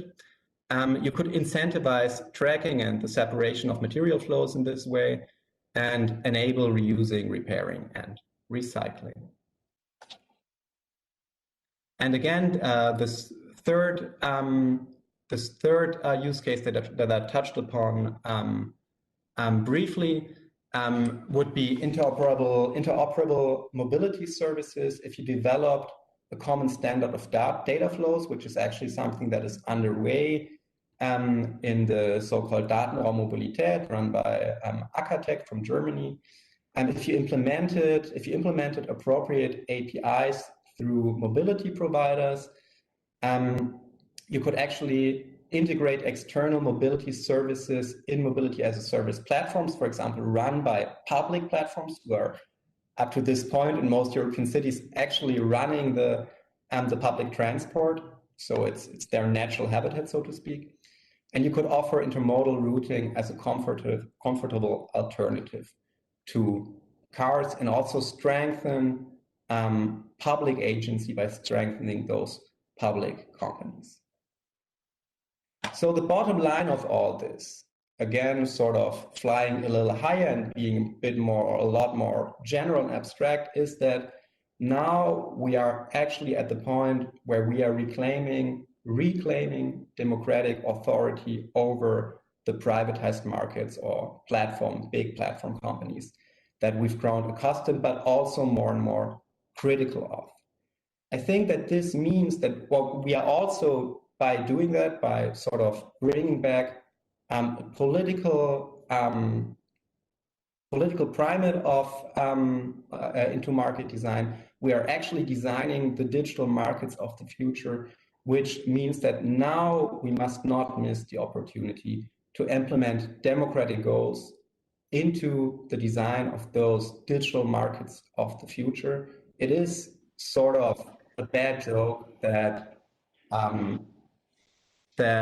within the DMA, I think the word sustainability is not even mentioned. but implementing those democratic goals within the design of the digital markets of the future. This is what I mean by sustainable digital market design. Thank you. Well, thank you, Philip. Thank you. And now that was the example of the other type of engagement that normally doesn't come to us kind of automatically, and that is that we are, as citizens, the market designers more than we think. I just give you experience through the exercise I went through, putting together the European Green Digital Coalition, so the 30 companies, trying to work on the sustainability and quantifying the impact of digital on the environment. And you could see the kind of transpiring messages that they all care about being sustainable. And they really want to give this image not anymore as a greenwashing just because I say so, but because they have to justify with numbers. And they need to put up those numbers, and the way we put it and under which conditions they disclose these things makes a big difference. So there it's the push and the desire that they sense from us as citizens, as consumers, or as citizens. And so there is a big power that it's unrealized in a way in many people's heads. And now it doesn't need to be that you have to be a political party, where you have to be active member of a political party to get it across. There are other subtle ways where this can manifest itself. So that was just for you to understand that there are many ways to engage as citizens. So now you get kind of very different aspects of it. Let's go to the questions. I promise that I will say a little bit about the Data Act. On this one, I would like to say that there is a section, you will see different chapters, and you actually, Philip, touched upon it. There is a section where the government will ask for information regarding sustainability, but there's also a section where we struggle with that we want companies and the market players to exchange data for sustainability. Okay, just because the sustainability has to be the more competitive, it has to be the way to go. It's not to fight the alternatives that are cheaper and more wasteful and build on primary materials. So the recycling has to make economic sense. And for that, you need actually situational awareness where people share data from extraction of minerals to producing something to repairing it to refurbishing to somebody actually talked about refusing it. If you don't want to have it, that's perfect.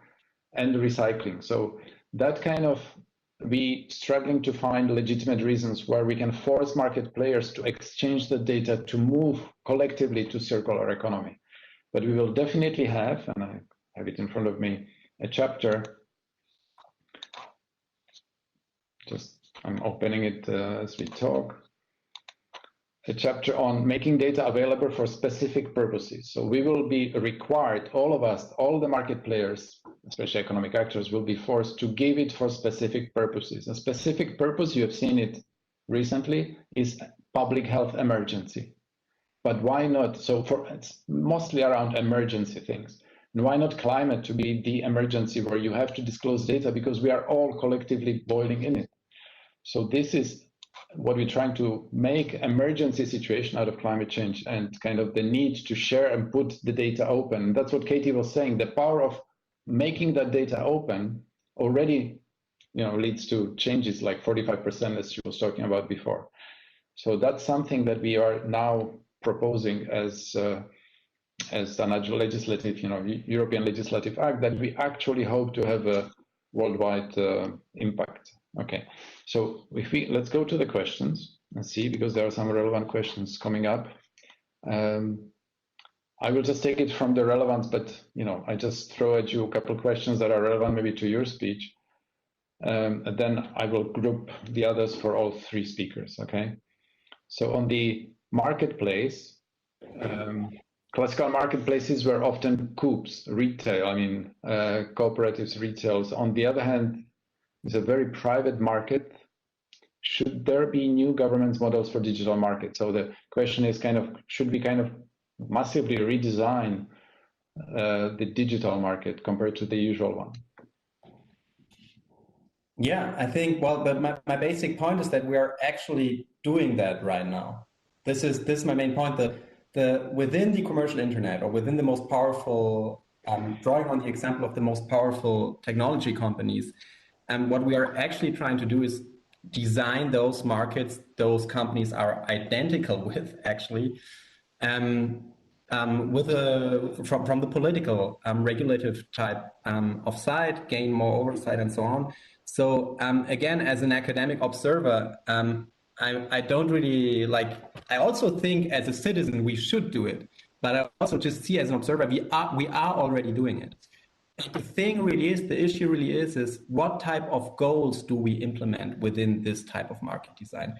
Do we stay within the very limited frame of sort of a liberal, neoliberal agenda, which says, well, we have to create competition, so we create consumer welfare, so people can buy more stuff and companies have more revenue and so on? Or do we find a way to implement other democratic goals within that, which we actually have agreed upon? I mean, it's sort of a joke that we are redesigning the markets of the future, at the same time doing this thing we call the Green Deal, and it has nothing to do with each other, as if you could redesign a green Europe without intervening in markets. It's in a way silly if you look at it as an external observer.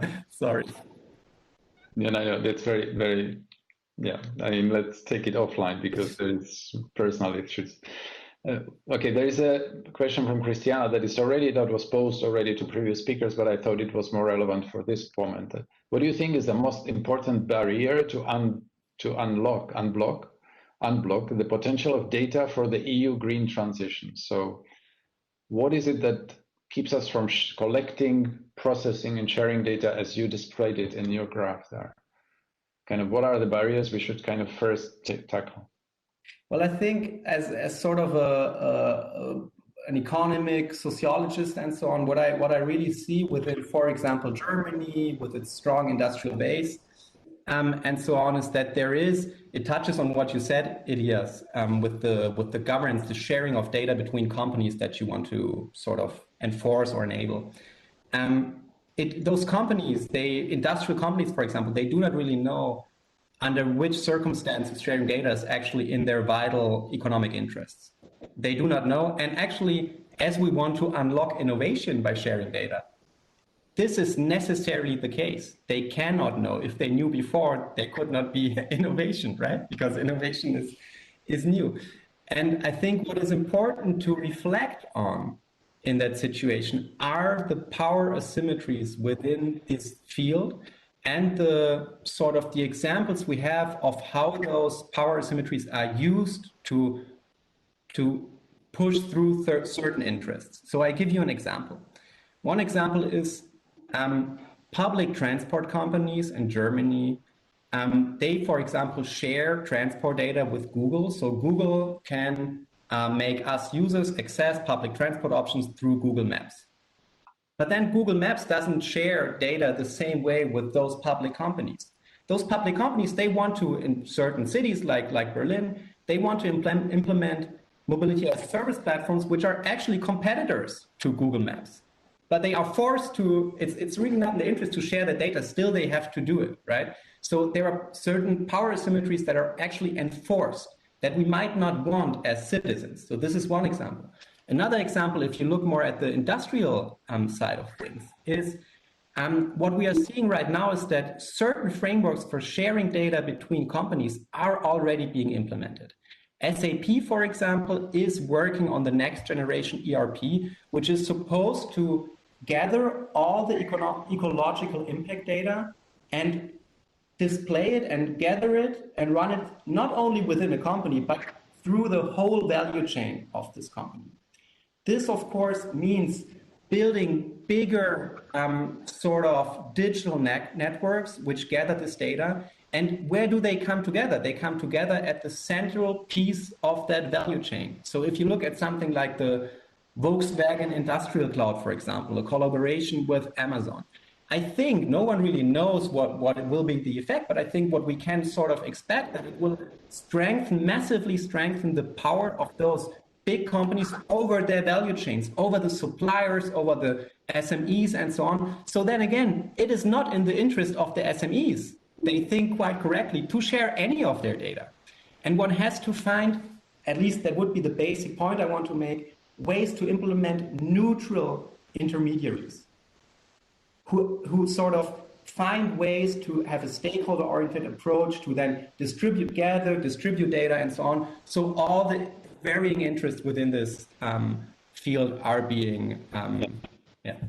It's good that you mentioned. So just for people to understand, the Data Governance Act that we came up last November is more about how to voluntarily share data and how to create intermediaries and how to, stimulate that. Data Act is more empowering data owners to benefit from it instead of being sucked out of their hands, because the platforms like Herr Oettinger called it the big hoovers that take data from us, SMEs, citizens, and make their profit, business models on that. So this is more about empowering everybody who has data to actually benefit from it. So that is what we strive for in EU. Not going to be easy. I have one more question maybe for you, and then we go back to Stephanie and Katie and all of you together for the next questions, okay? And that is more about the digital ownership of the infrastructure. So will state ownership of digital society infrastructure avoid private monopolies and dependencies, or that goes too far? Or can private ownership guarantee cheaper price and efficiency? So I guess that question is more like, what is the balance between publicly owned to make sure that the data and the infrastructure has a kind of equal and fair impact? I'm afraid I have to give a very, very unambitious answer to that ambitious question, because the simple issue I see is that there are no political majorities anywhere near where you could actually think about public ownership of digital infrastructures in a strong sense. You can think about public governance. This is why I say, well, we need to deal with the market design framework. This is what there are actually political majorities for, at least it seems so. One example again from Germany and France, as it is trying to be rolled out throughout the EU, is Gaia X, the so-called public cloud initiative, right, which comes out of the Federal Ministry of Economics in Germany originally.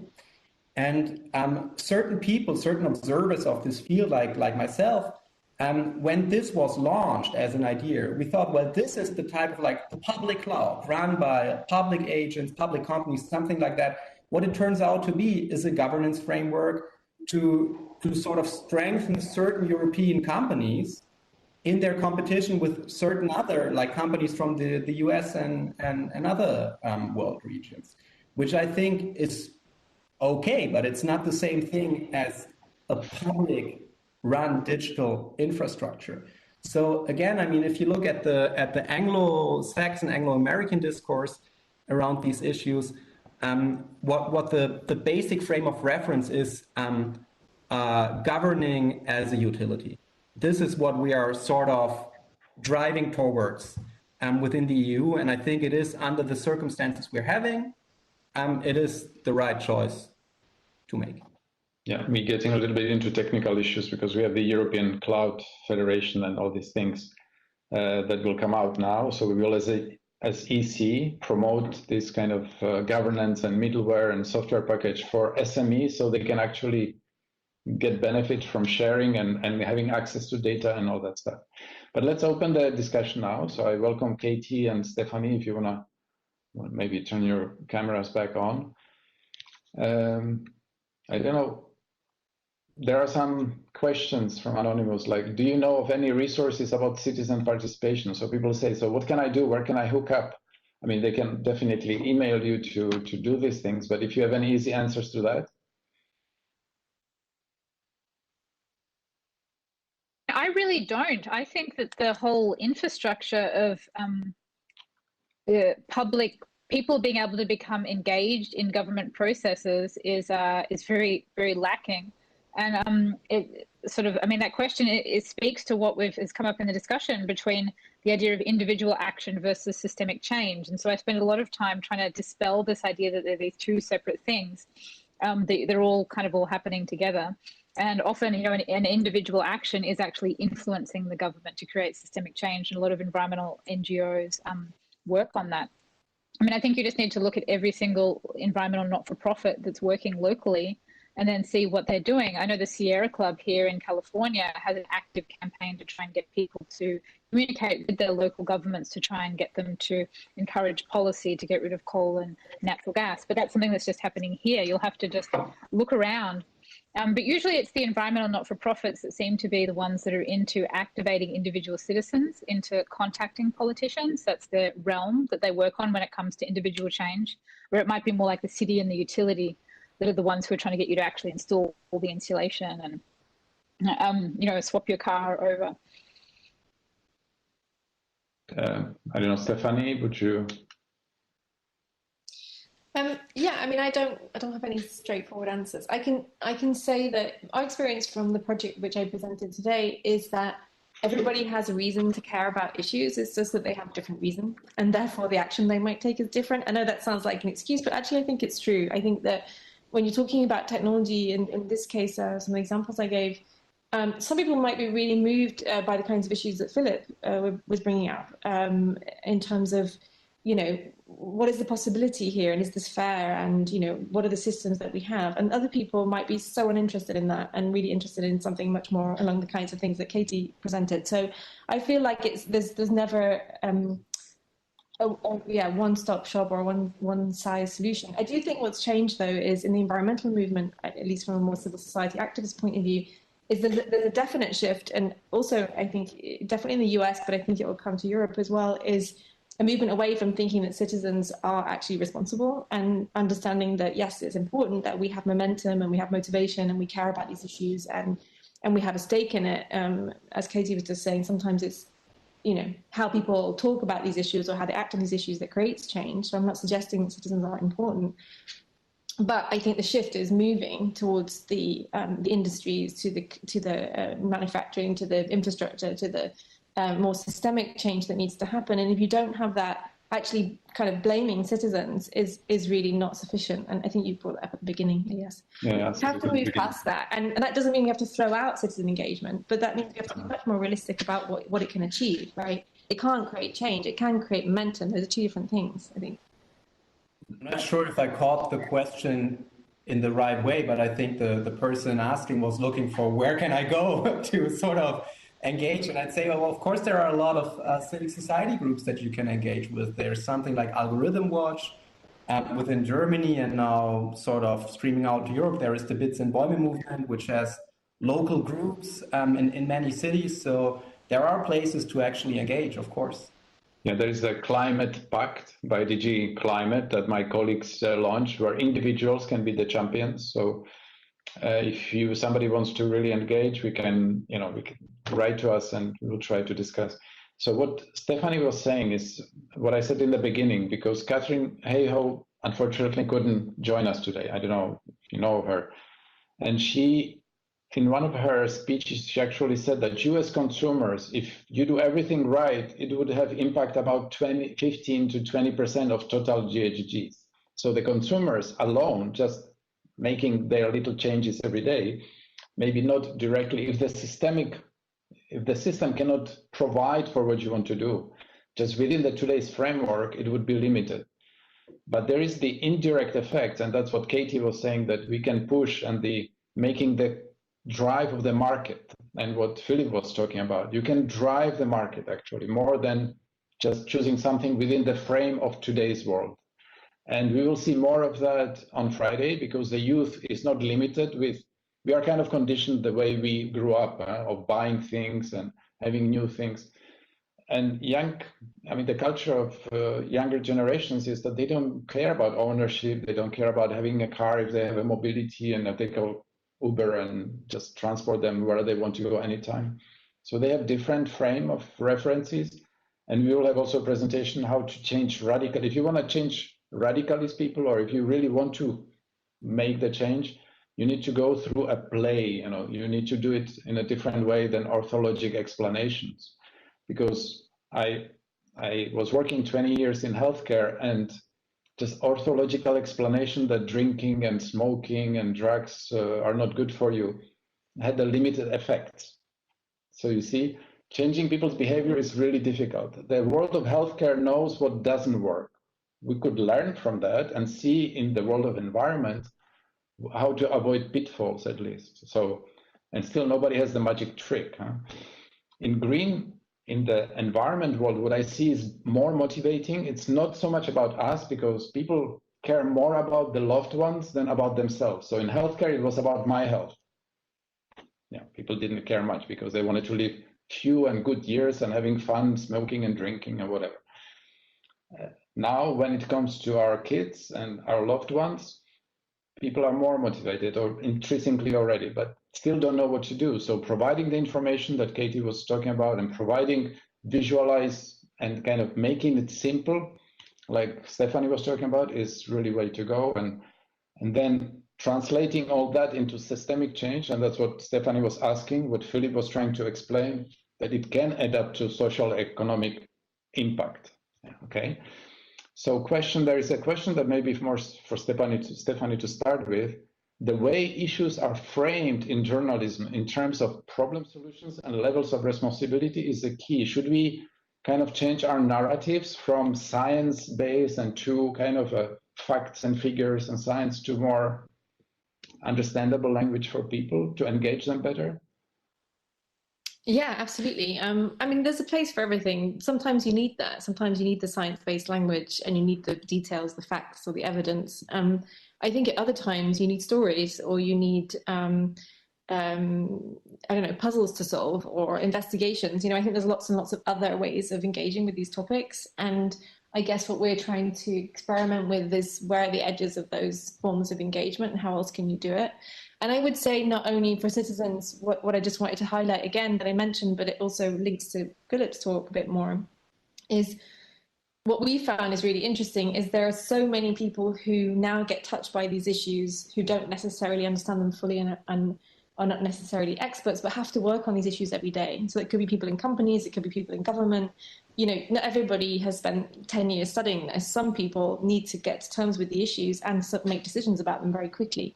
And so we found that these methods of discussion, media is really important, but finding ways to help people delve a bit deeper, even though they're not maybe experts working on these issues every day, is super important. And just in case I wasn't clear, what I'm trying to say is that these issues are so big that they touch so many people. You know, it's not only climate people who have to think about these things, it's all kinds of people. And so, you know, we have to think about those different levels of information, super basic, very simple, right the way through to really detailed, complex. And I think we're trying to sit somewhere in the middle between the two. Katie, do you think it should be actually more of a arts approach and imagination approach than kind of even narratives and facts and figures? Oh, I mean, it's a really big topic, but yeah, I think we should be as you know, creative as possible. I mean, when you break down trying to engage somebody in something or to a behavior, you know, often, you know, some sort of creative outreach. I was actually thinking of a whole other issue, which I'm going to try and say the other. bring into this. Sorry about that. That we need to pull people into issues, right? And so when I break down a behavior, I look at, you know, who is the person that you want to get to, right? How are you going to cue them to get involved, right? We've got people trying to get our attention all the time. How do we get people's attention? You know, and then how do we then give sort of a behavioral nudge to include them into that? You can think of creative projects as a way to reach out to people, like an octopus with tentacles that gets people in. So some people, when I talk about the value action gap, they think, oh my God, I was just doing a creative project. And then there've been multiple people that have written to me, and my book has completely shattered their projects and their worldview because they were coming completely through a creative lens. And then they realized that their creative projects weren't going to actually make people make a real, intangible, measurable change. And then they were like they had to rethink everything. And I said, you know, this is not a bad thing. It's fine. You know, you've got to see your creative project as a way to get attention, to get salience. And then you bring them into kind of almost like a marketing funnel. And then you say, okay, now I've got your attention. Now let's do the actual thing, whether it's, you know, contacting a politician to help drive systemic change, or, you know, something simpler like putting in insulation, right? Or switching your car to an EV.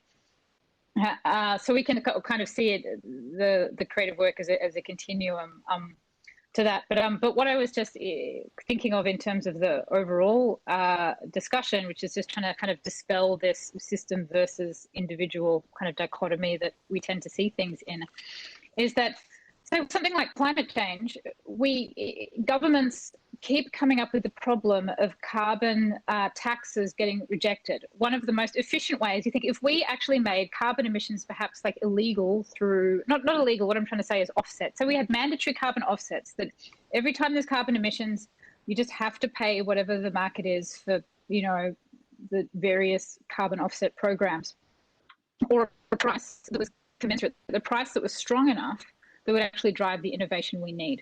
That would be a really powerful mechanism if it could be done everywhere, all over the world.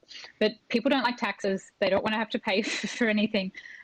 So they keep getting rejected from governments over and over again, everywhere, right?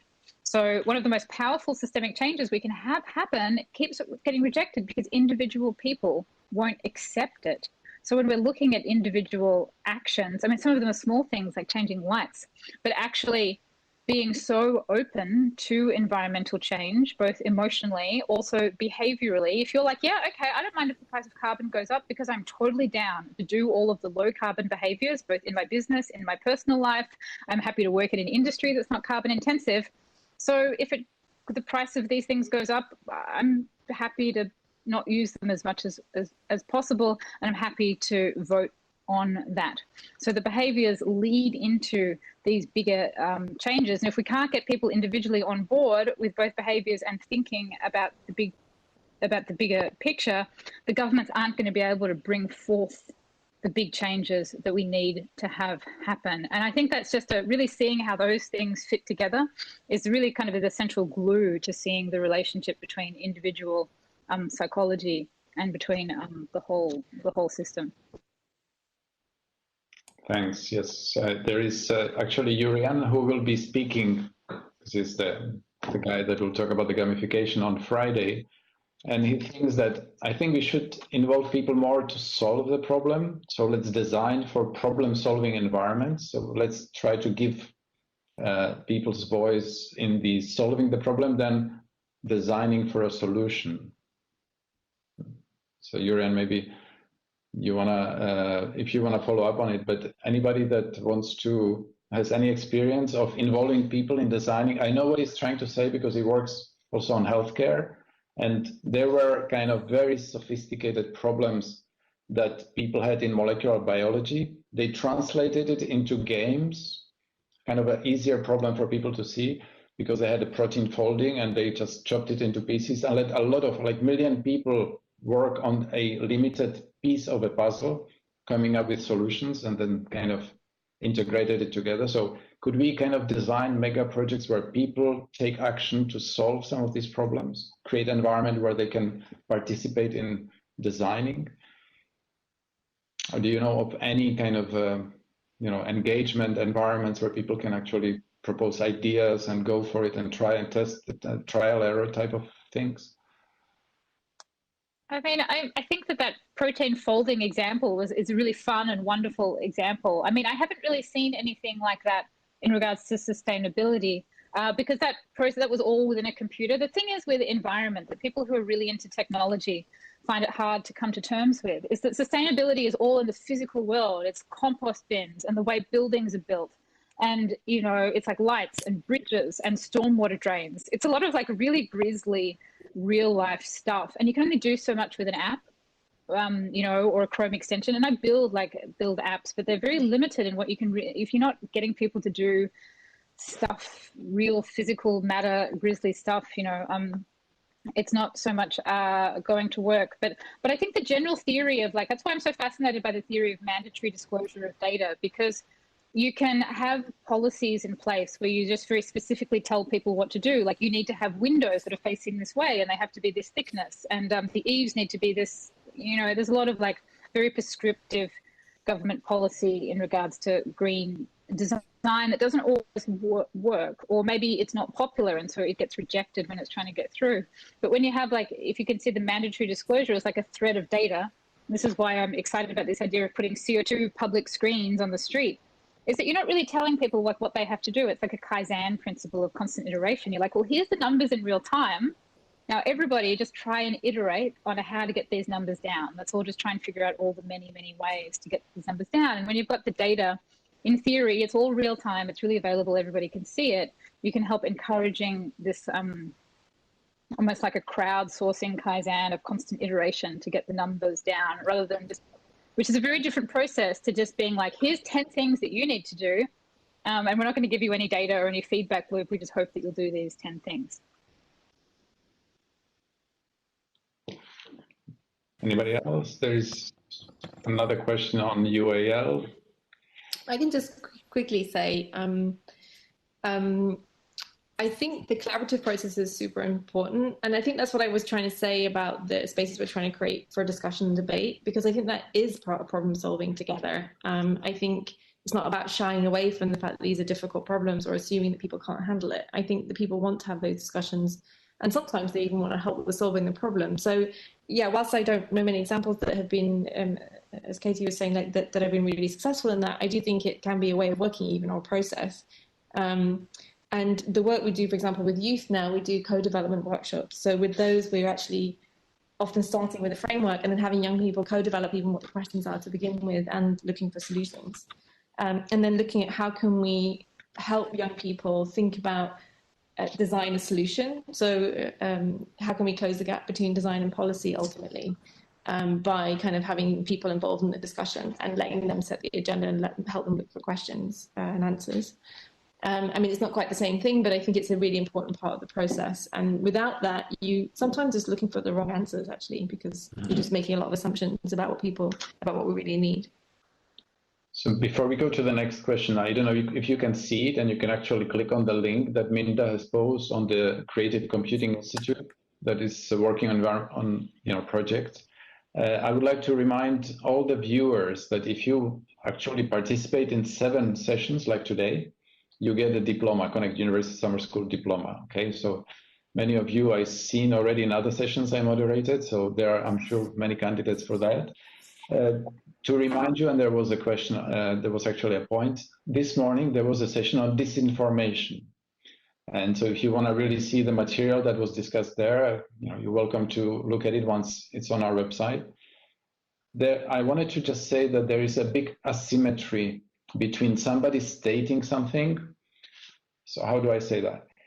Climate change brings changes. Those changes are touching on interest of some. If there is an interest that is being touched, the normal reaction of that interest is to create a doubt. So there are climate denials. I know they are not just by random. There are interests that are being touched that fuel climate denials, and that all this is anyway kind of conspiracy theory against us. So there is a lot of misinformation, because those that do not want the status quo to be touched will create a doubt. To create a doubt is just a sentence in social media. All this is bollocks. I mean, there is no climate change. Look at the report XYZ. It takes a paragraph at most to say something stupid. But in order to disprove this sentence, it takes pages and pages of rigorous analysis. And that's the asymmetry. I mean, there is a name to it, that we are fighting really asymmetric war against the misinformation. And that's also really important for citizens' engagement, because they can get easily bombarded by one-liners through social media that everything we're discussing is just, manipulation theory. In order to disprove that and to make a statement that has a, good rational explanation, takes a lot of effort. And there are not too many people that will go into pages of explanation to explain things. So I don't know if you have any good ideas. I'm sure maybe it was already explained in the misinformation, but engaging citizens is also to help them to understand how to filter some of this, misinformation or wrong statements. First. Second, and we discussed it in the D4S project, the tyranny of convenience. How do we get people to get out of the convenience? Because convenience is really what makes the difference at the end of people deciding, because they intrinsically may know that green is good, but it's not convenient to do it. So those kind of 2 dimensions that I'm putting myself, until we go back to the questions. So I don't know who would want to start it. I mean, it's two issues that I touched upon.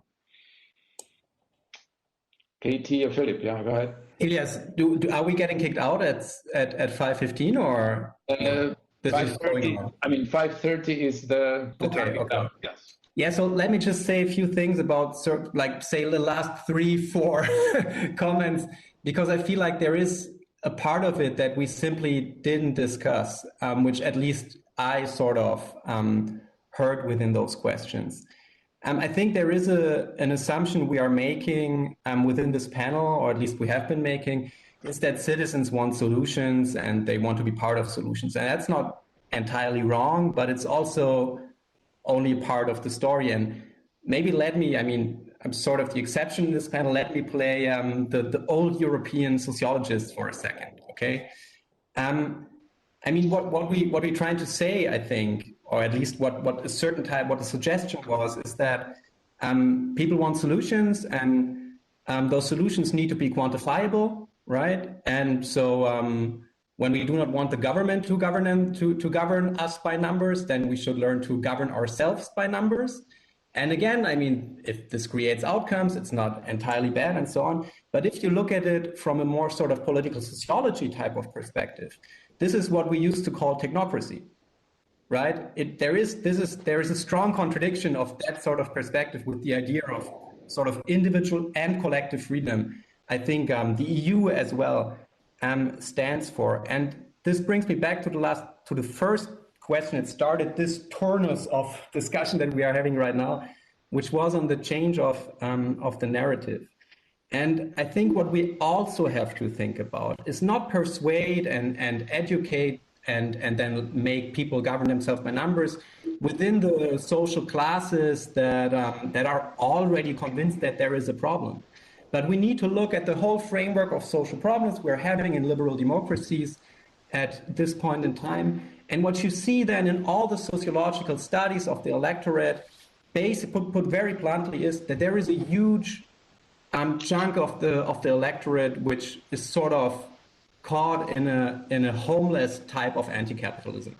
They want to, not govern themselves, not only align, they also want to get into a certain type of conflict. And we leave those conflicts to the anti-democratic right.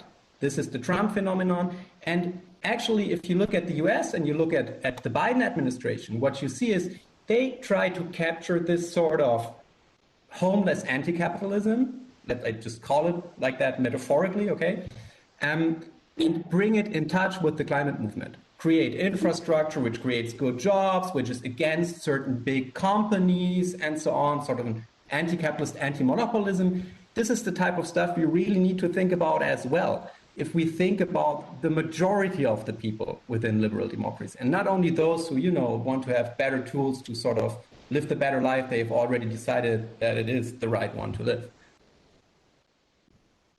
Thank you, Stephanie, Katie?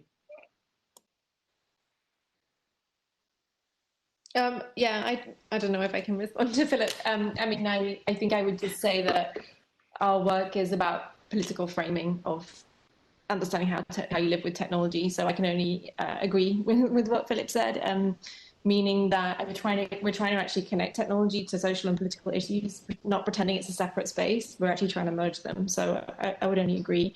And I think what's important about what he said is this link to misinformation, which is the question I think you were asking, Elias, which is you can't only look at what's happening on the platforms as a, let's say, technical mechanism that's amplifying people's strange comments. You have to look at it in the context of political change. So, even if you take social media away from the equation, you're going to have problems. I'm not suggesting that there isn't a major issue with algorithms and the logic of attention economy and the way in which behavioral profiling and scoring works online and so on. I'm not suggesting that isn't a major issue. It is.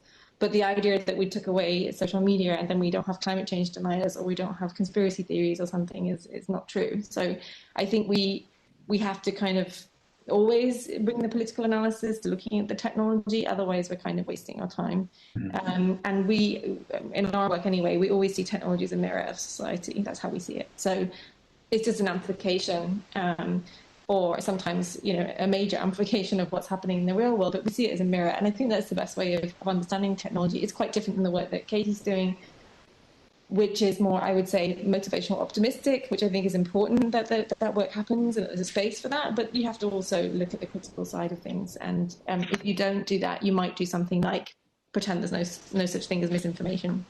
I think it's really important that you find ways, even from the citizen level, to help people understand what it is that they're engaging with. However, you know, I can talk to this group of people maybe and convince them to understand misinformation, how it works, and factor it in, but probably not to climate change deniers or people who want to peddle that information. It's trying to educate people on misinformation is something that we've been working on for a few years, and it's really complex. The people you really need to talk to are probably the ones who are never going to listen. Yeah, that's my position. It's usual. Anybody who was in the education and I was teaching math, there are some people that as soon as they hear math, they just plug their ears. I mean, it's not for me. I will never understand. So there are some kind of, you know, social or other things that we need to, you know, find art. I mean, I still believe that art can deblock a lot of the situations that are polarized politically or so. Katie. Well, I mean, these are really complex issues, and I'm just an environmental engineer, kind of trying to get people to save energy. So I don't really think about this very like intellectually complex political dynamics as much. So I'm way down on the intellectual scale, I think, in that respect compared to Philip. But what I mean, I've never worked on specifically trying to combat disinformation or climate denialism. I've never really looked at it, but I do read the Journal of Environmental Psychology papers. As a beginner, just an engineer trying to get my head around, you know, really quite advanced intellectual content.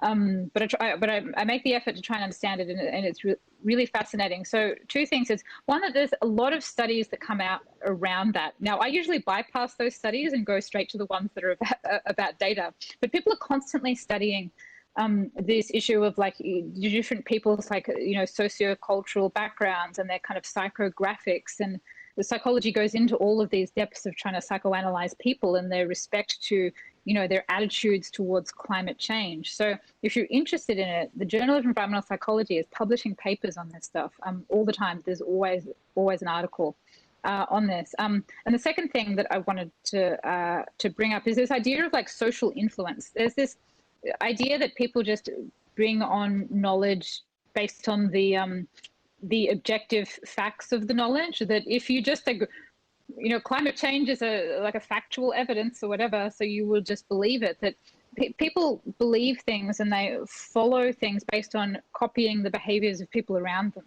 And there's a really interesting study. It was a really big study that was done over, I think it was like 20 years, on how obesity is kind of like catching. Like basically, they looked at people's body weights and found that over this very long period of time, that if you were, I mean, it sounds a little bit bad because you don't want to ever kind of, you know, say that nobody should hang out with somebody who's bigger or anything. But anyway, the study said that people will basically copy the obesity causing behaviors of others, which is not exercise and eating a lot of food, right?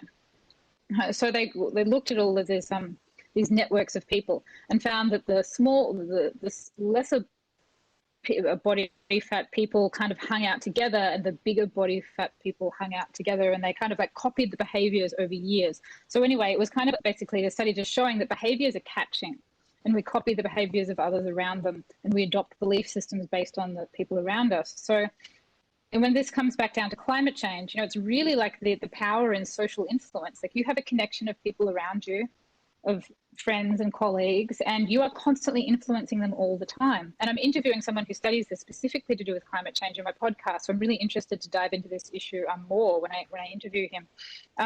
That, you know, small groups of people, when every person you're talking to, every person you're influencing or coming into contact with you is absorbing your worldview and your behaviors with every interaction. And so I think when we're trying to affect change, just really understanding that there are these really powerful tributaries in this circulatory system between human connections. And that's the thing that I think we want to inject into, not seeing people as these like an island, that I'm just this objective island that does things because of facts and money. I'm somebody who primarily does everything because of this relationship circulatory system and how we can sort of help just help that flow more in a positive direction, not a negative direction. That's very good. Yeah, and that resonates with many other speeches I've heard, that we actually are part of a network and we influence our people next to us. So, and we should really focus on that rather than, okay, let's say it doesn't matter what my neighborhood does, I will say it in the World Forum and I will be putting the facts out there. So everybody's behavior actually makes a difference in their surroundings, and it multiplies very quickly. It's like atomic reaction if we can get it right. There is, just before we close, there is a point that Nico and Jurian want to make. That is a question that was done already about half an hour ago. What EC does to engage with EU citizens? So it's a very complex question. EC and the institutions, normally our clients are member state governments. And we try to get over that, and we work with regions and we work with the citizens directly, but it's not the natural thing for institutions to do. So, and that's why sometimes we are called the Brussels bubble, that is kind of distant from EU citizens, and there's a lot of criticism. It's not designed, and there is no capacity to really, that the few thousand colleagues that we have as EU institutions, to be massively interacting with citizens. But there are programs that we designed. DigiCom is doing that. We have paid, we basically, what Commission does is legislative things. It's funding things. Through these projects, we actually reach out to a lot of people with our messages through multipliers. And the third is kind of convening power, where we don't have legislation, but as I do with the Green Coalition, I convene 30 companies on the same message and kind of accelerate some of the work. So those are kind of three things Commission does, and we are not the best, and tailored to massively engage with citizens, but we have a lot of stakeholders that do it, and we support them in doing that. And the Connect University is one of the platforms, but we have many platforms like that to talk to people. So the question actually that Jurian says that if you really want EU to do something for a citizen, you have to create EU direct communication to citizens. But there is no such a thing. Every citizen reads national TV. So you go to any country, their communication channel will never be EU channel. So who really sees Euronews? It's mostly the national channel of news and information. So that's just to tell you that's not easy. We have to make it, and we have to communicate through national channels in the culture, in the language of the people in the EU. So, and that's a big difference from US or other countries that are kind of more homogeneous on that.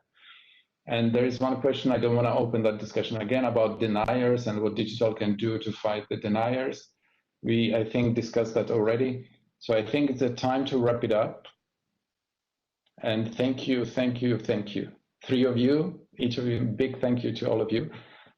The participants, so as I said, it's normally, I don't know how many we had, but on average we have 500 people. You may actually get a lot of people trying to link to you in LinkedIn or whatever other social media. You will have some direct emails, so up to you to deal with that. But many thanks for inspiring knowledge. We will actually use the recording for further education. We are thinking of this Connect University to actually create something like a platform with credits as education. Technically we don't have the technical capability, but we're looking at how to create this material to be actually material for some kind of a certification of and accreditation, okay, of education.